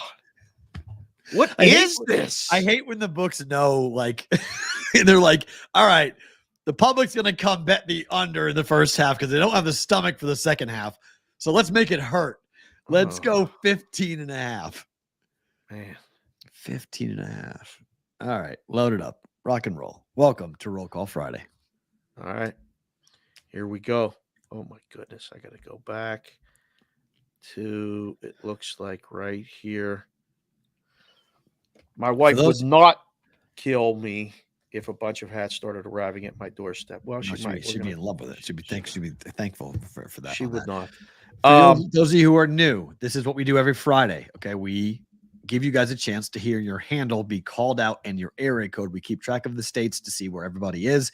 If you're in a different country, we keep track of that as well. Dave will read it. I record it. That's how Roll Call Friday works. Here we go. Let's start off internationally. Seabass Sebastian Anthony, Roll Call Friday, listening to you while on holiday from the 4110 in Napier, New Zealand. Wow. Hello, Seabass. Welcome to the Brigade, baby. I love it. I don't know how you found us, but tell some people down there about us. This is great. Seabass starting in New Zealand. It's a hard one to live up to, but let's go. EGen 4TW 972 Dallas, Texas. Kevin Whitrock. He's an OG. I don't know how many shows we're on now, but Whitrock has been here, I think, every damn day since like we started. He's in the 319 Iowa City. I appreciate the hat offer. We might take you up on that. I'm very particular with these things. Yes. They got to fit right. They got to look right because I'm an old man. And if it don't look right, everybody comes at me. I don't need no more people coming at me. They come at me at this house every damn day. I don't need that shit. All right. Roper, Kevin Roper. Keith, no, this is Kevin Roper. Sorry. 601 Hattiesburg, Mississippi. Whoa. Yes, sir. ATL Coos with 5 O's, 1 S, 404 area code. It's 72 degrees there and sunny. I guess it's in the ATL. 404 is in Georgia, right? Oh, it is? Okay. AOWN is in 319 Independence, Iowa. RJ Mathis is in the 60510. RJ, new to the show, maybe. Indiana? No, that's Illinois, but that is a 5-digit zip code, not a 3-digit area code. Every week we got to go through this. RJ, I'm just giving you the business. Thank you for being here. Give me the 3-digit area code of where you're at. 602, The Wrench, Sonic. Great video again today, sir. Please, yes. Yeah. You stay on high alert, Sonic, because there might be a visitor down in your neck of the woods. Lunch is on me. At either Grimaldi's or the other place. I'll let you know. 601. Oh, no, we already did that one. 978 Mass. Woo. Ross Randall. Where? It just says 978 Mass. Ross, where are you? Tell me where you are. Ross, you got to tell us where you're at. GC Sarup is in the 480, Scottsdale, Arizona. JPC the 4th. This is my man, Claire Chick. He watches, listens, interacts. He's everywhere, but right now he's in the 313 Detroit. What? Best team in the NFL. We'll talk about them and the rest of the NFL games in BVB bonus time today on Roll Call Friday. Claire Check, I can't wait to meet you, sir. Chris Covey, 843 Holly Hill, South Carolina, home of Brett Gardner. Oh, Brett Gardner. Really? wow. Thanks. Did not know that. That's We learn cool. something new about Mr. C every time. Nice. Really. He keeps coming with good stuff. He does. He's out trying to sell the show. Listen, you guys, if you know anybody who wants to be part of the show sponsorship, you come on, you bring it to us, you get a piece. Don't worry about that. You will get taken care of. If you know anybody that wants to be a part of this show and you bring it to the table, everybody eats. All right. Lacey says it all the time. Me and Matt believe it. All right. And it's going to happen. So don't feel like we're going to take something from you. We want to be a part of it. That's what these calls are all been about. 978 Lowell, Massachusetts. Wow, we had 2 masks. That's a first. Deuce Daily. Love it. Hello, sir. Nice. DM. Just D and an M. Okay. That's actually my initials. DMS. David Michael Sharapan. DM. He don't have an S, but he's in the 919 North Carolina. Vinny Konowinski holding it down in Diana, Fort Wayne, 260. Eron Sean is in the 703, Centerville, Virginia. Appreciate you, sir. Gary Flights. I'm not sure how to say it, but he's in the 419, Ohio versus the world this week. We could be brothers in arms here on the BVB. Later. But if you're rooting for Ohio State, of course he is. I want to hear that shit. I don't know. Not today. Not today. I'll come on Monday, and I will have my comeuppance if Ohio State wins, if they blow them out. If it's a close game, just be a close game, please, and stay under. Stay under. Agreed. A total of 46.5 would be ideal. Thank you, Gary, for being here. Mikey, awesome. Another wrench. Love you, brother, as always. He's in the 757 Virginia, ODU, Brigadeville. The man has us on his license plate of his car every single week. That's truth. Mikey, awesome. You are awesome, sir. George Mason, 902, Prince Edward Island. There it is. There is the picture. That's an actual license plate of Virginia. You guys don't have to go to those lengths to do this, but thank you, Mikey, awesome, for doing it. Absolutely nothing but love for this dude. George Mason's in Prince Edward Island, Canada. 902. JC from KC, another one. He's on the security force. This dude's out running marathons, listening to us in his ear while he's running. He's doing all kinds of things, representing us in Cleveland, Ohio. It's 58 degrees, getting a little brisk there. I like him this week. Football weather. Again, we'll talk about that. Bear Mauling's back in the chat. 702. Who's watching college football tomorrow? And the UFC Abu Dhabi card is early and it's stacked. We'll get to that too. Yep. Bonus time for that. Yes. There. The Juice. He said he's in. He'll tease that total down to 24.5.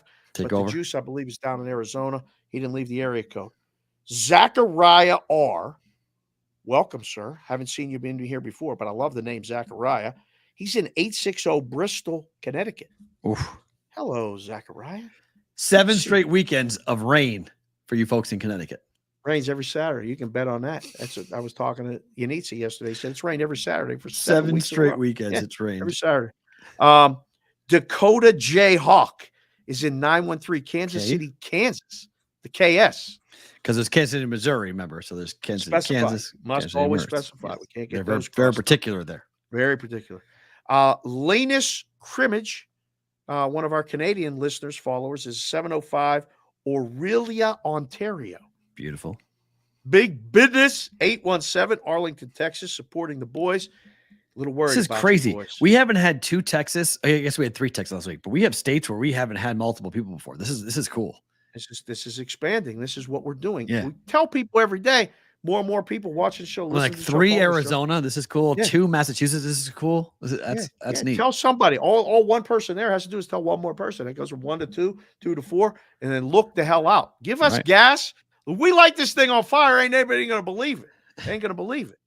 Alan Smentana, 507 Mankato, Minnesota.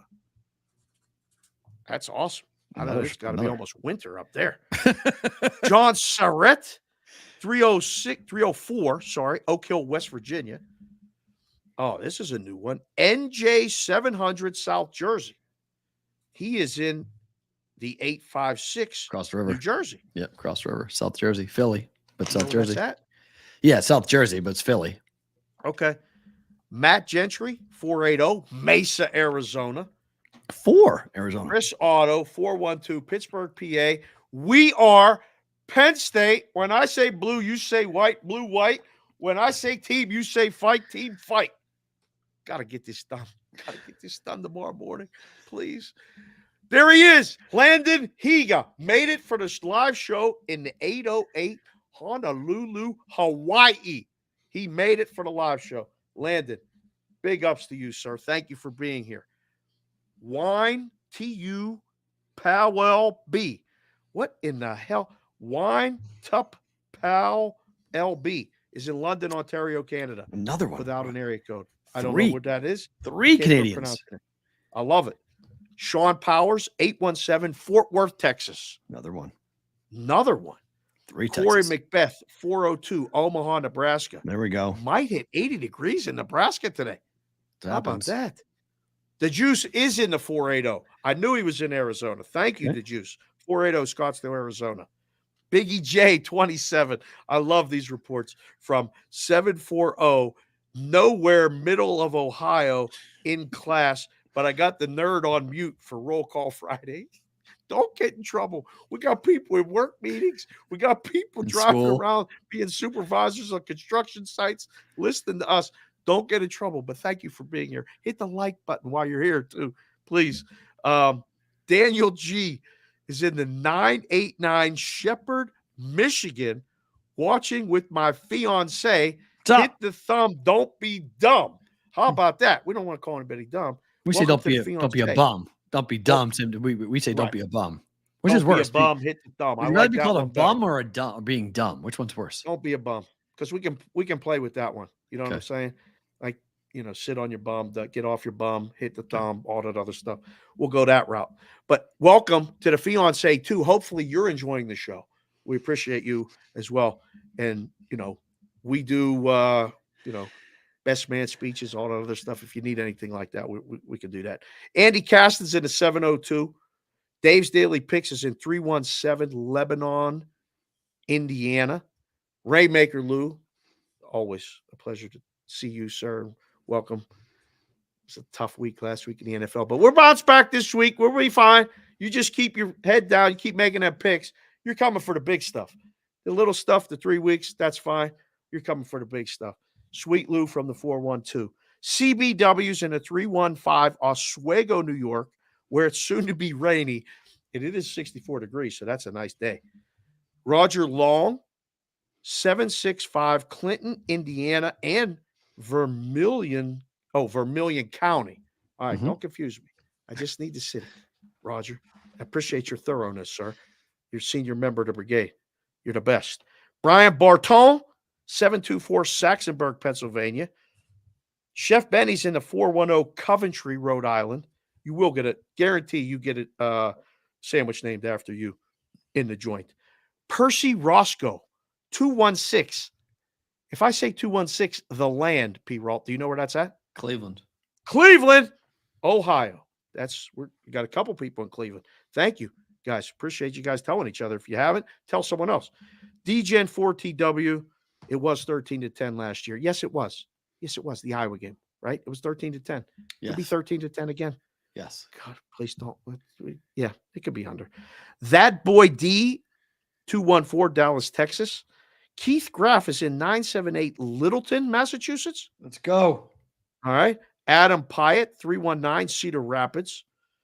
Steve Shane is in the 508. I believe this is pronounced Hyannis. Yeah, Cape Cod. What's up, man? Really? That's a new high. There's a record. We have not had 4 people from Mass ever in the 2-year coming. history. In the 2-year history of this pod, coming. that's a first. That's They're awesome. coming. And that's Hyannis. That's the Cape. We got Littleton. That's the middle part of the state. Lowell, which is the Merrimack Valley, which is the north part of the state. We got my home state coming. covered. I That's love it. good. So we got Massachusetts. And I'm where wearing my sports Brockton. betting I'm is wearing my legal. Brockton shirt for you Brockton guys. shirt. Yes, sir. Zach O'Shea is in the 563 Dubuque original 319. So another Iowa guy. Sports Avengers in the 724 Sharon, Pennsylvania. He's betting all the Pennsylvania teams this weekend, boys. Penn State, Pitt, the Phillies, the Steelers, the Eagles. Let's go. What's that Wow. parlay pay? What the Ooh. hell does that PA parlay What pay? does Somebody that put pay? that together That would while be I'm finishing interesting. this up. Geo to WAP 949 celebrating the big 4-3 with the brigade. Happy birthday, Gio. California. Yes, sir. He's out in Long Beach, CA. Steelers are playing there on Sunday. If things don't go south to go to Arizona for a baseball game, may just get in the car and show up on Sunday, get some tickets and go SoFi and watch the Steelers lose to the Rams. Oh, did I say that out loud? That's probably what's going to happen. Let's see. Nappy nap time. That's it. I think Eric Pisano's in the 516. PB. Where's 516? 516 is in New York. Okay. I think 516 is in New York. I don't know specifically where. I think that's out on the island, actually, 516. Okay. 941 Venice, Florida, PB and Mrs. PB. Nice. Bonvi, again, nothing but well wishes for you post-surgery, sir. He's in the 519 Windsor, Ontario. 4. You stay strong. You stay strong. You keep breathing. You're going to get stronger, better, whatever it is you're fighting through. You're going to fight through it, and you're going to get your hat. I promise you that. You got to get a goalie, too, for the Oilers. Jason Petty, 864, Spartanburg, South Carolina. 2 South Carolinas. Wow. What is that? Floodhouse is in 203, New Haven, Connecticut. 2 Connecticut. 402, Omaha, Nebraska. How about this one? I ain't never seen this one yet. We have to add this new one to the list. Kyle Meyer. Hello, sir. Welcome from the 541. I've never seen 541 in my life. That's why I know it's new. Eugene, Oregon. It is Oregon. Wow. We didn't have no Oregons before, but No. Kyle is original member. Plant that flag, BVB flag right there. We're going to see your Ducks again. They're not done. They're coming back. And those uniforms they're wearing this weekend are sweet. I saw it for the first time in person when Kajana ran on their asses in the Rose Bowl in 1993. They're wearing those throwbacks. They're going to be tremendous. How about this one? Another new one. D. Stout. He's not new, but he put it in the 507 Pipestone, Minnesota. Oh, wow. So another Minnesota up there. Nice. Bryant Housey, brand new. Thank you, Bryant, for being here. 337 Elton, Louisiana. Louisiana. Whoa. Yeah. How about this? We go back up to the far great Northwest. TP, are you with me? ? 206 Seattle, Washington. Wow. Tyler Powell, 717 Lancaster, PA. How about this one, Perrault? This is the first one of these today. David. That's all it says. David. Hello, Okay. David. Good name. I like the name. 920 Stiles Junction, Wisconsin. Woo, whiskey. Wisconsin. Put that in your pipe and smoke it. Add that one to the list. Daryl Benton, 804 Richmond, Virginia. Raider Nation says London in the UK. Oh, London? London in the UK. Because now we just got London, Ontario. Right, 519 is wine up there. That's our third country. Yep. Ryan Andrew Fletcher, 703 Annandale, Virginia. It's Amesbury and Ross Randall. That's where he's at. Nice. Heath Barsh, 309 Quad City, Illinois. Jesse Photo, 217 Champaign, Illinois. Keith Graff is in Littleton, 978 Massachusetts. What the? How about Another this one? mass. Sharpie _RW just showed up from the 303. You know what a 303 is? No. Denver, Colorado. Put Nice. Colorado on the list. Yeah. Man, oh man. That's it, baby. I think Okay. we got Roanoke, Virginia. Fish Killer, 73. Yeah. Man, This is by far, before we get out of here, this is by far the biggest roll call Friday we've ever had for multiple states with 3 or more people in every state. We've had a lot of roll call Fridays where we've had 1 or 2. Yeah.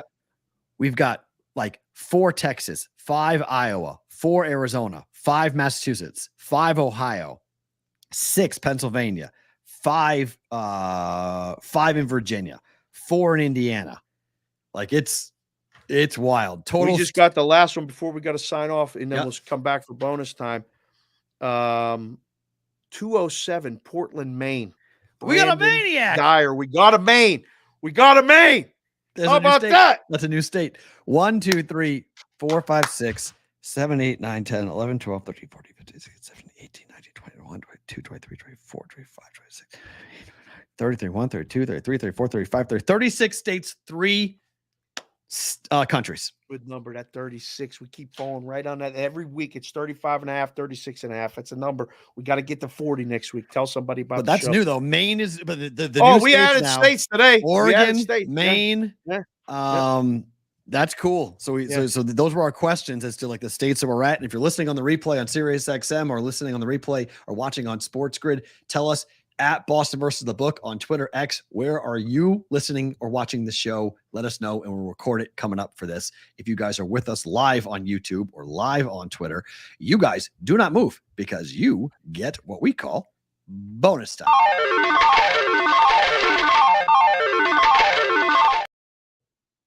All right. That's pretty damn cool, man. That's exciting. Wow. Like 4 Virginia, 4 Canada, 2, I love it. 2 in Nebraska, 2 in New York.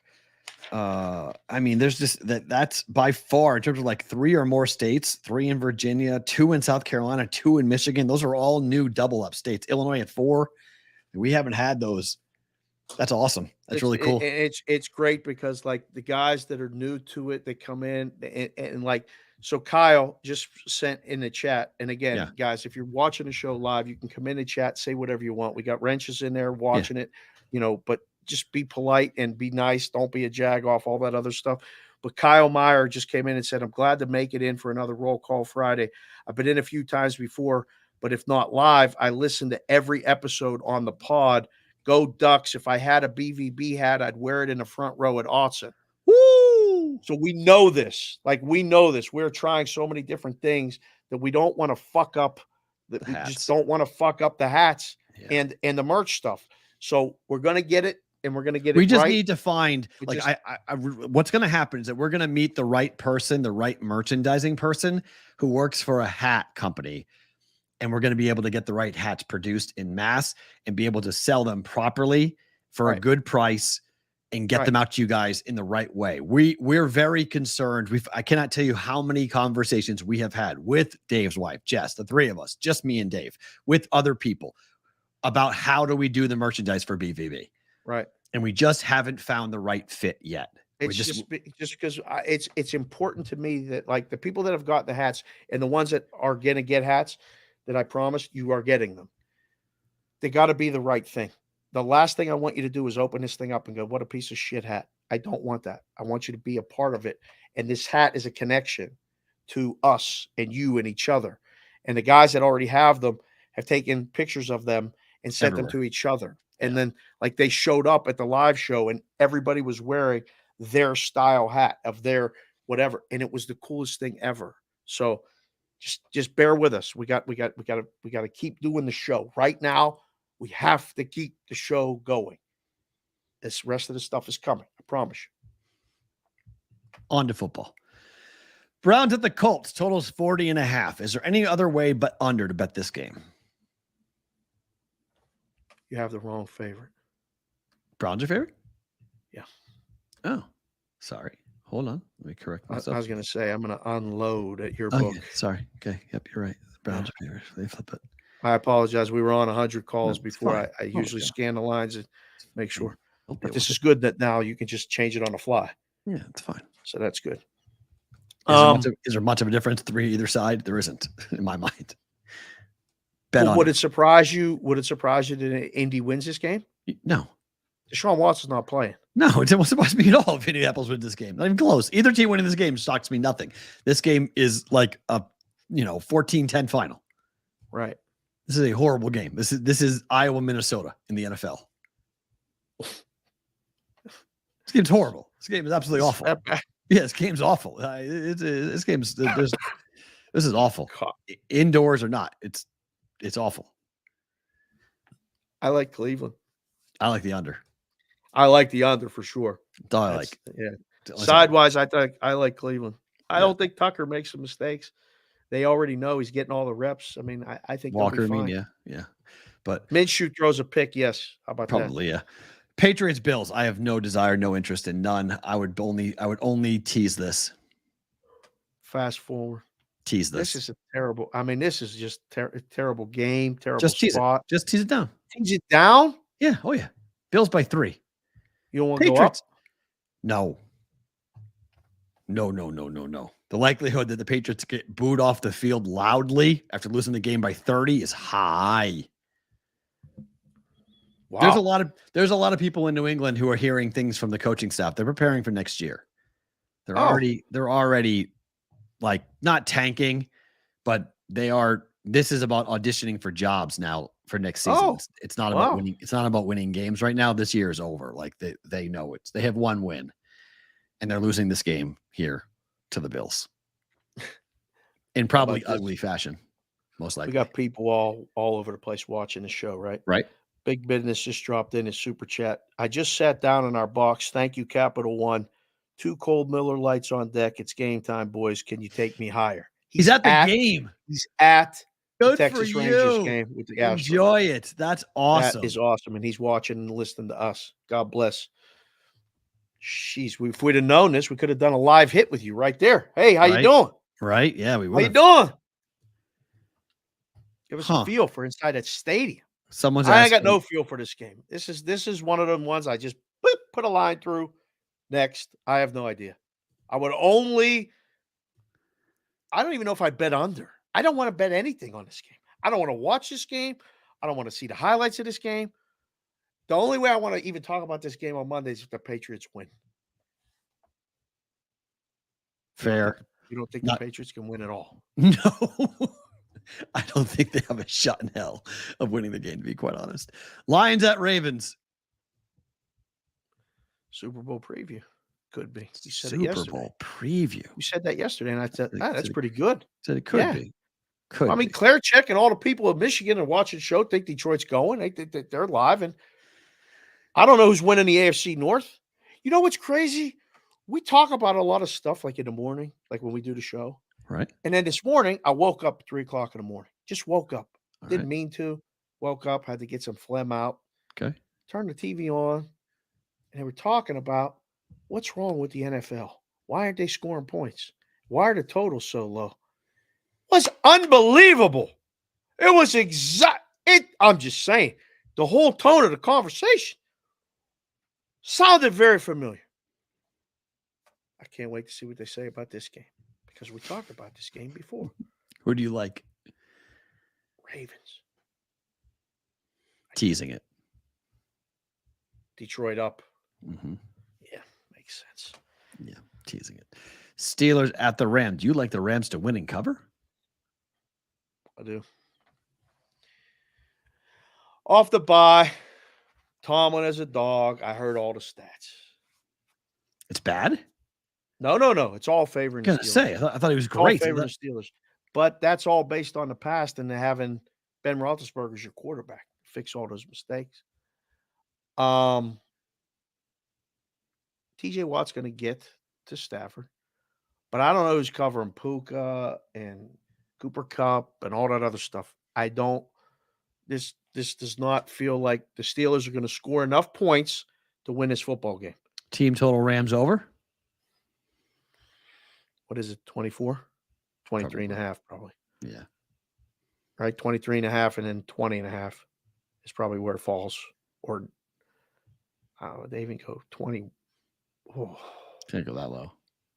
Well, no, because you can go 20 and 23 and a half and 19 and a half. That would actually put you right on the number. Steelers first half under. Wow. Rams team total is set at 23 and a half. I should still do this.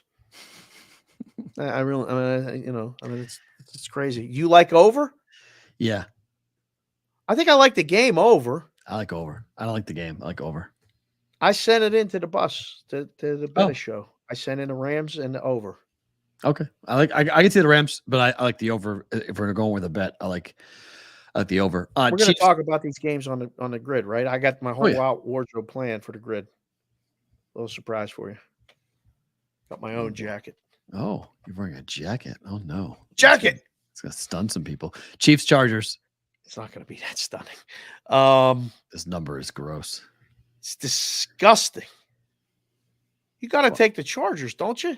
That's what the number says to do. Yes, but you got to take the Chargers, man. I don't. Yeah, we now know that the love life of Justin Herbert and everything else This is going a on. daily saga in my house. You can't. You've got her in not.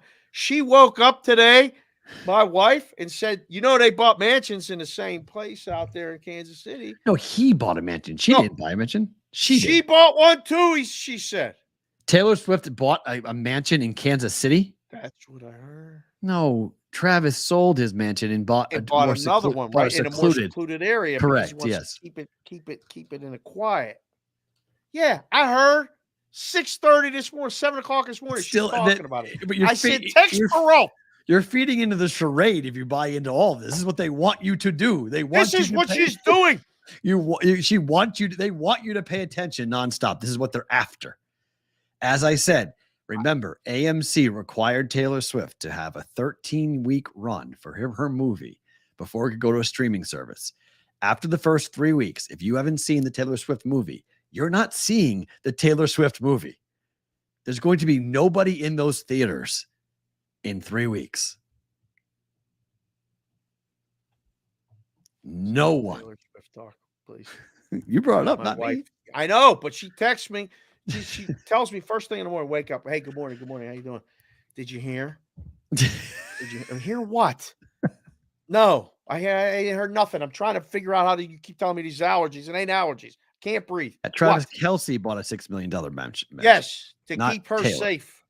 Kind out of, in the remote. I guess. Yeah, That's what she said. I was like, leave me alone. I got go get the kid ready for school. What are you talking about right now? New York Post headline: Travis Kelce buys $6 million Kansas to impress Taylor Swift after feeling self-conscious.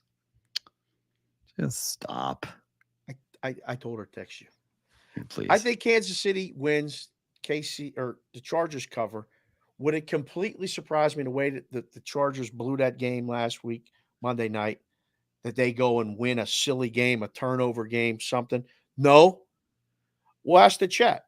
You got KC minus 5.5 or the Chargers plus 5.5? I think we get more Chargers. I actually think we get more Chargers in the chat. I don't. It's a You Chiefs. think we get more Chiefs? Yeah, people bet in Kansas City. And then finally, Dolphins and the Eagles. This is over, right? You just bet over and leave it alone? Right? I don't know. Apparently, it's going to be very windy. Oh. Very windy. The number's coming down. Everybody in the know is all saying it's a horrifically windy night at the link, and it's going under. Interesting. I don't believe it. Well, it's normally really, this is so easy. It's for really me. far out. Philadelphia. I mean, it's 17-mile-per-hour winds, but it's going to be 60 degrees and sunny. Yeah, but the wind. If you can't I know. Well, that's what Miami does. It needs to be windy. Like it needs to be like 25-mile-per-hour winds with gusts to 45. 15 to 20 can affect the passing game. Nah. You said and nah. You know I like the weather. You are the weather. They got there's people that call you the meteorologist. You need 20. You need 25. Ask 25. the meteorologist what he likes. 25 degrees sustained winds, and then you go gust up to 35, 40. I don't know, man. Sometimes it messes it up. I don't know. It's too early. It's too early. I mean, you a side as of right now? Can we please? I said it yesterday. Can we please get a good game? Okay, so here we go. What? Sustained winds of 10 to 15 miles per hour, gusts around 20. Winds early will be slightly higher than late. This may end up being a green game. It's a bit breezy, but not coming in as high as the other East Coast games because of the game time. Game time and being at night, winds will start to relax. What in the what site are you reading this on? You see, you really need to go check out my guy Kevin Roth. That's who gave it to you right there? That's his report. Kevin Roth. Kevin Roth is a phenomenal sports betting meteorologist for RotoWire. So he does green, yellow, orange, and red. Oh, color-coded stuff. This is a yellow game, and it could turn to a green game as it goes throughout the weekend. So careful betting this thing under due to wind. This may not be the thing to do. Okay. All right, couple quick things before better to book it for you. I have not bet either one of these fights yet, but Makachev, who works out at my gym here in Vegas, which is so weird to be running on a treadmill and look over and go, you're the lightweight okay, wow. That's kind of neat. Him and Habib, they did the training camps here in Vegas. Volkanovski is a guy that I absolutely love. Total of the rounds are 4.5. I would lean towards the over if I was going to bet this over to go over 4.5 rounds. But this is short notice. This was not supposed to be the fight, but this is the second time this is happening. First matchup went to a card. Very controversial decision. Some people thought Volk won the fight. I was not one of those people. But that's the last time that Makhachev fought, was back on February the 11th, 2023. Yes, you're going to ask me, should I buy the card? The answer is yes. This is going to be an awesome fight. Okay. The co-main is Chimaev. Stuff to do on Saturday. No, you're going to stay home and watch the fights? I don't know. What do I have to do on Saturday? We put the picks in, and then what am I doing? I don't know. Oh, I got Madeline. I told him we're just hanging. We're watching fights. That's why I watch fights on my phone. That's why I'm okay with watching fights on my phone. Oh, okay. I can watch football on my TVs, and I can watch fights on my phone. This is going to be an awesome fight. The co-main is going to be very interesting. So if you guys weren't following Twitter yesterday, Kamaru Usman was wrestling for the open workouts with Justin Gaethje.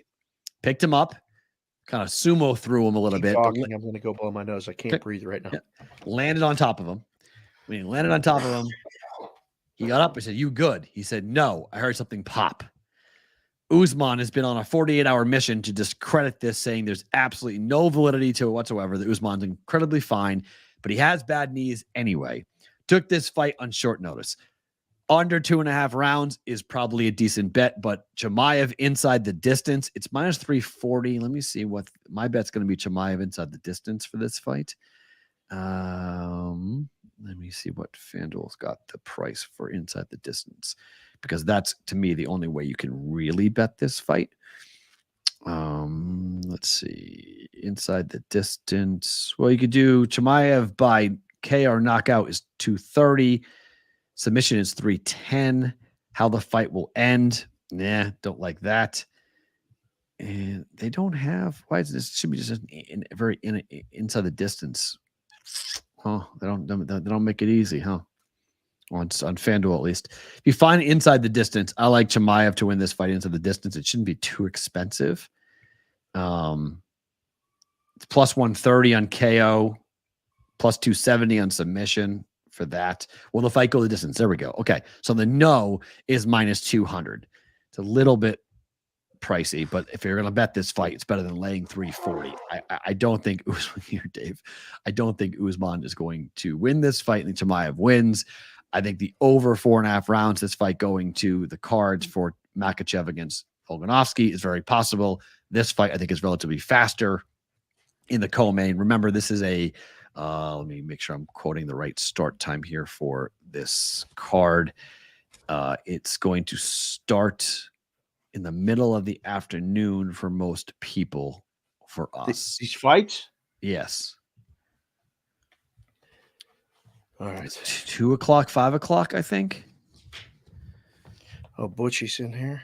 Butchie's in here. Hello, Butchie. Glad to have you back, sir. Let's see. 2 p.m. Eastern is when the Volkanovski. Tomorrow? The prelims start at 10 o'clock Eastern, 2 p.m. the main card. Oh, wow. So 11 a.m. Eastern, 11 a.m. our time. Pacific time. Oh, that's crazy. Those unfortunately get lost in the shuffle. It's a pay-per-view card too. Saturday. That's a shame. It's a pay-per-view card too. So yeah, absolutely. Time for bet it or book it.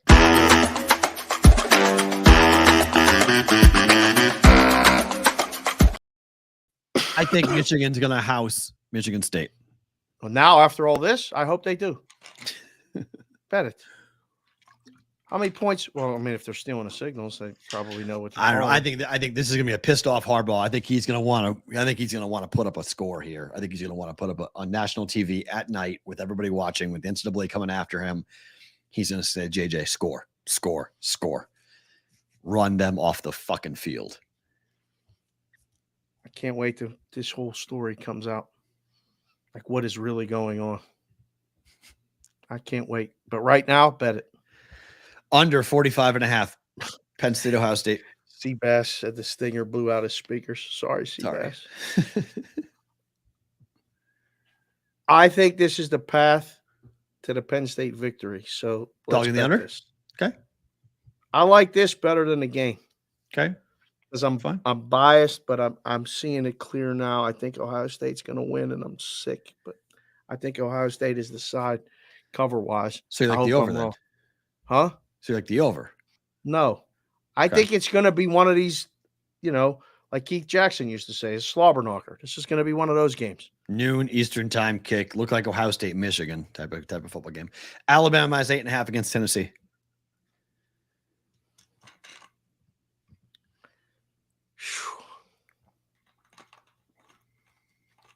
We got to lay over a touchdown with this offense. Are you good with this? Mm-hmm. I don't think the game's going to be close.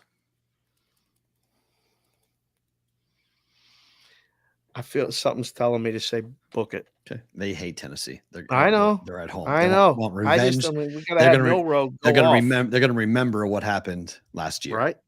Lot of animosity on that sideline. Right. Under 30.5. Bet it and forget it. Yeah, but this is that one where you just got to check. Is there any score yet? Oh, it's only 3-0. Good. Oh no! I'm telling you right now, if I get a slow start, if you give me a 20, I'm betting over. Like if I can middle this game, I'm 100% trying to middle this game. I'm going to get myself out of this game. I'm not going to suffer and lose money on this because they score 31 points. 17-14. I'm not fucking losing 17-14. Nope. Will not. I will 100% look to take an over and get myself out of this. All right.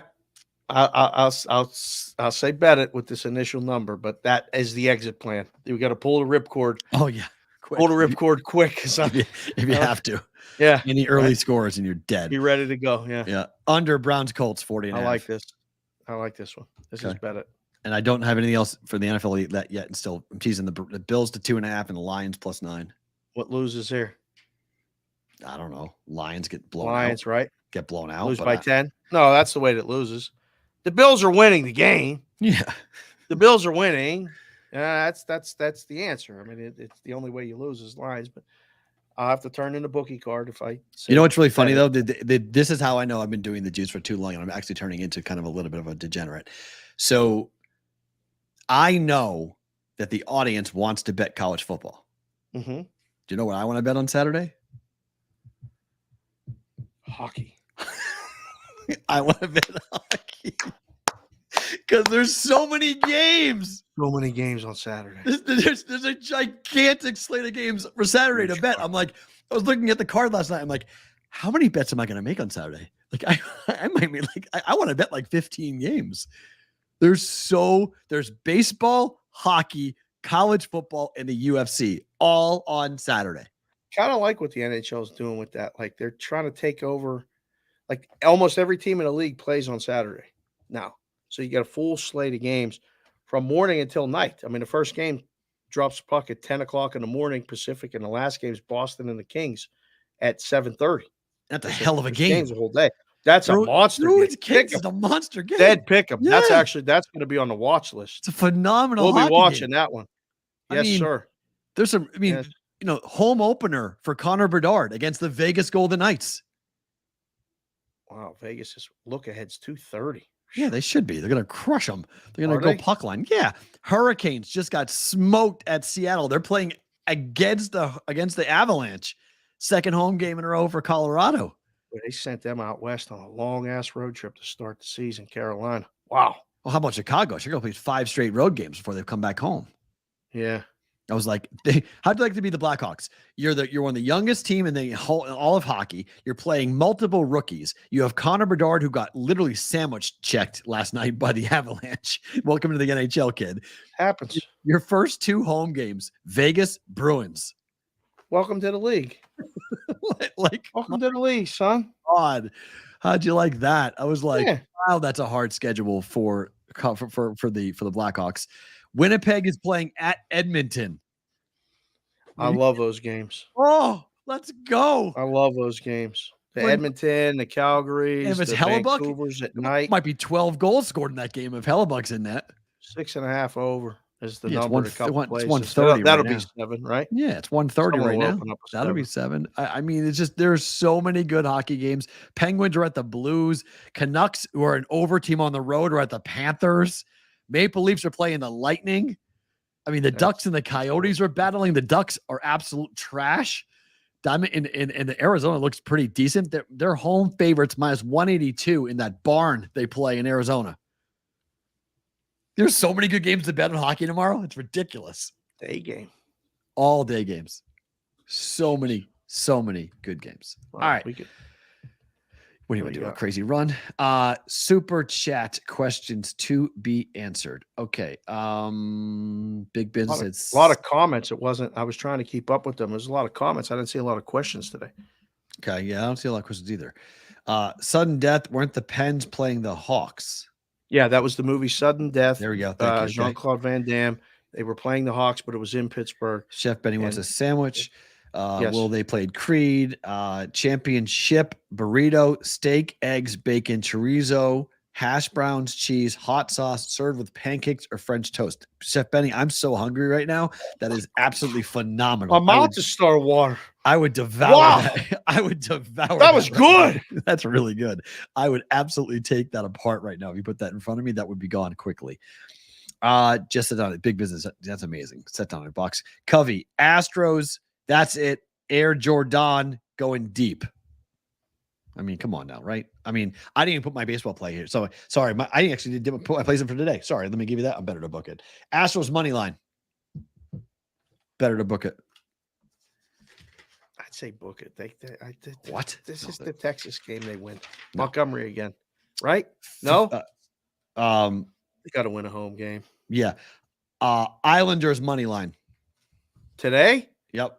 Look at you against the Devils. Yep. I like the game under. I like 6 under 2. I like that as well. I made that bet too. Under 6. Like under. It's 5.5 now at FanDuel. Wow. Is it? Mm-hmm. Oh. Yeah, I'm on under 6. Okay. Yeah, I like under. It's a coin toss for the side. It'll probably come down to a shootout. It's not. Somebody told me you lost the shootout yet?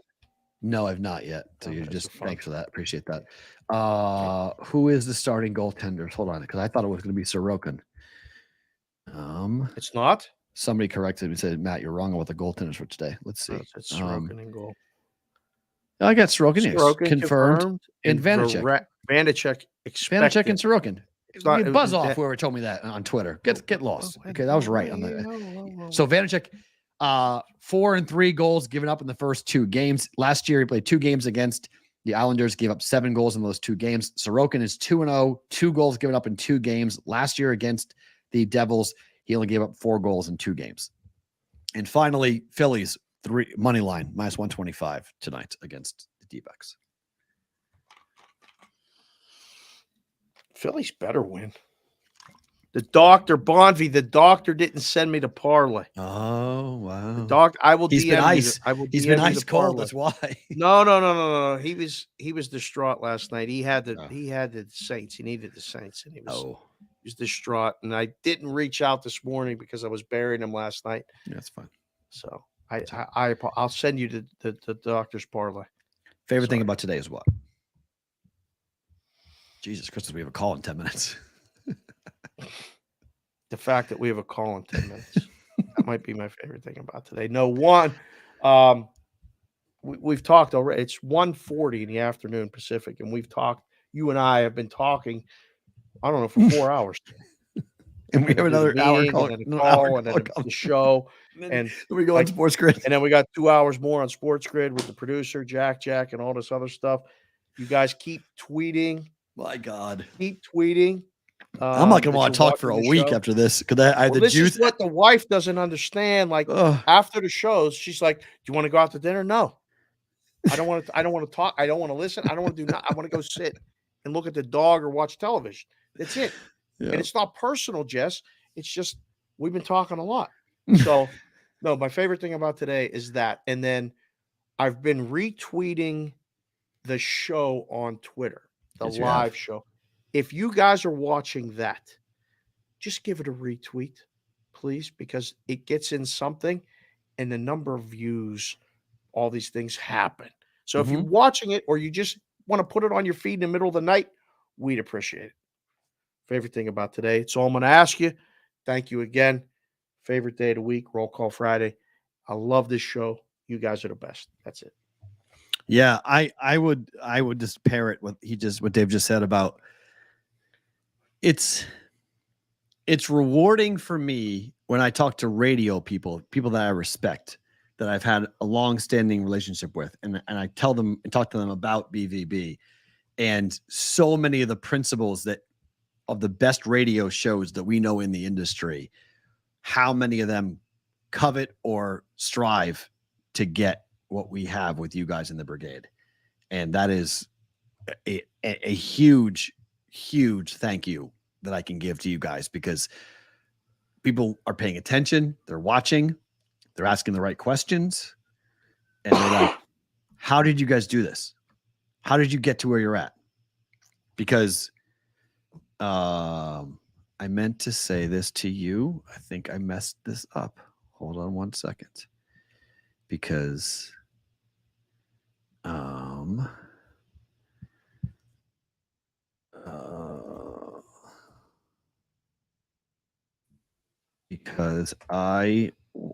do you remember the day that we signed with Props? Who? You and me. Do I remember the day? Yeah. Yeah. Yeah, it was after G2E. Yeah, it was almost 2 years ago. It was almost 2 years ago. It was almost 2 years ago. Because the show, long couple days of talking. The show was officially announced on November the 18th. Yep. I signed November 17th. I signed my paperwork. I believe I signed my paperwork on I think the 21st or 22nd of October. Right. To make BBB a reality, which would have been 2 years ago this weekend. Yep. Which is nuts. Yeah. To stop and think about. It was 2 years ago. So in a 2-year period, gone through a lot of differences, a lot of changes.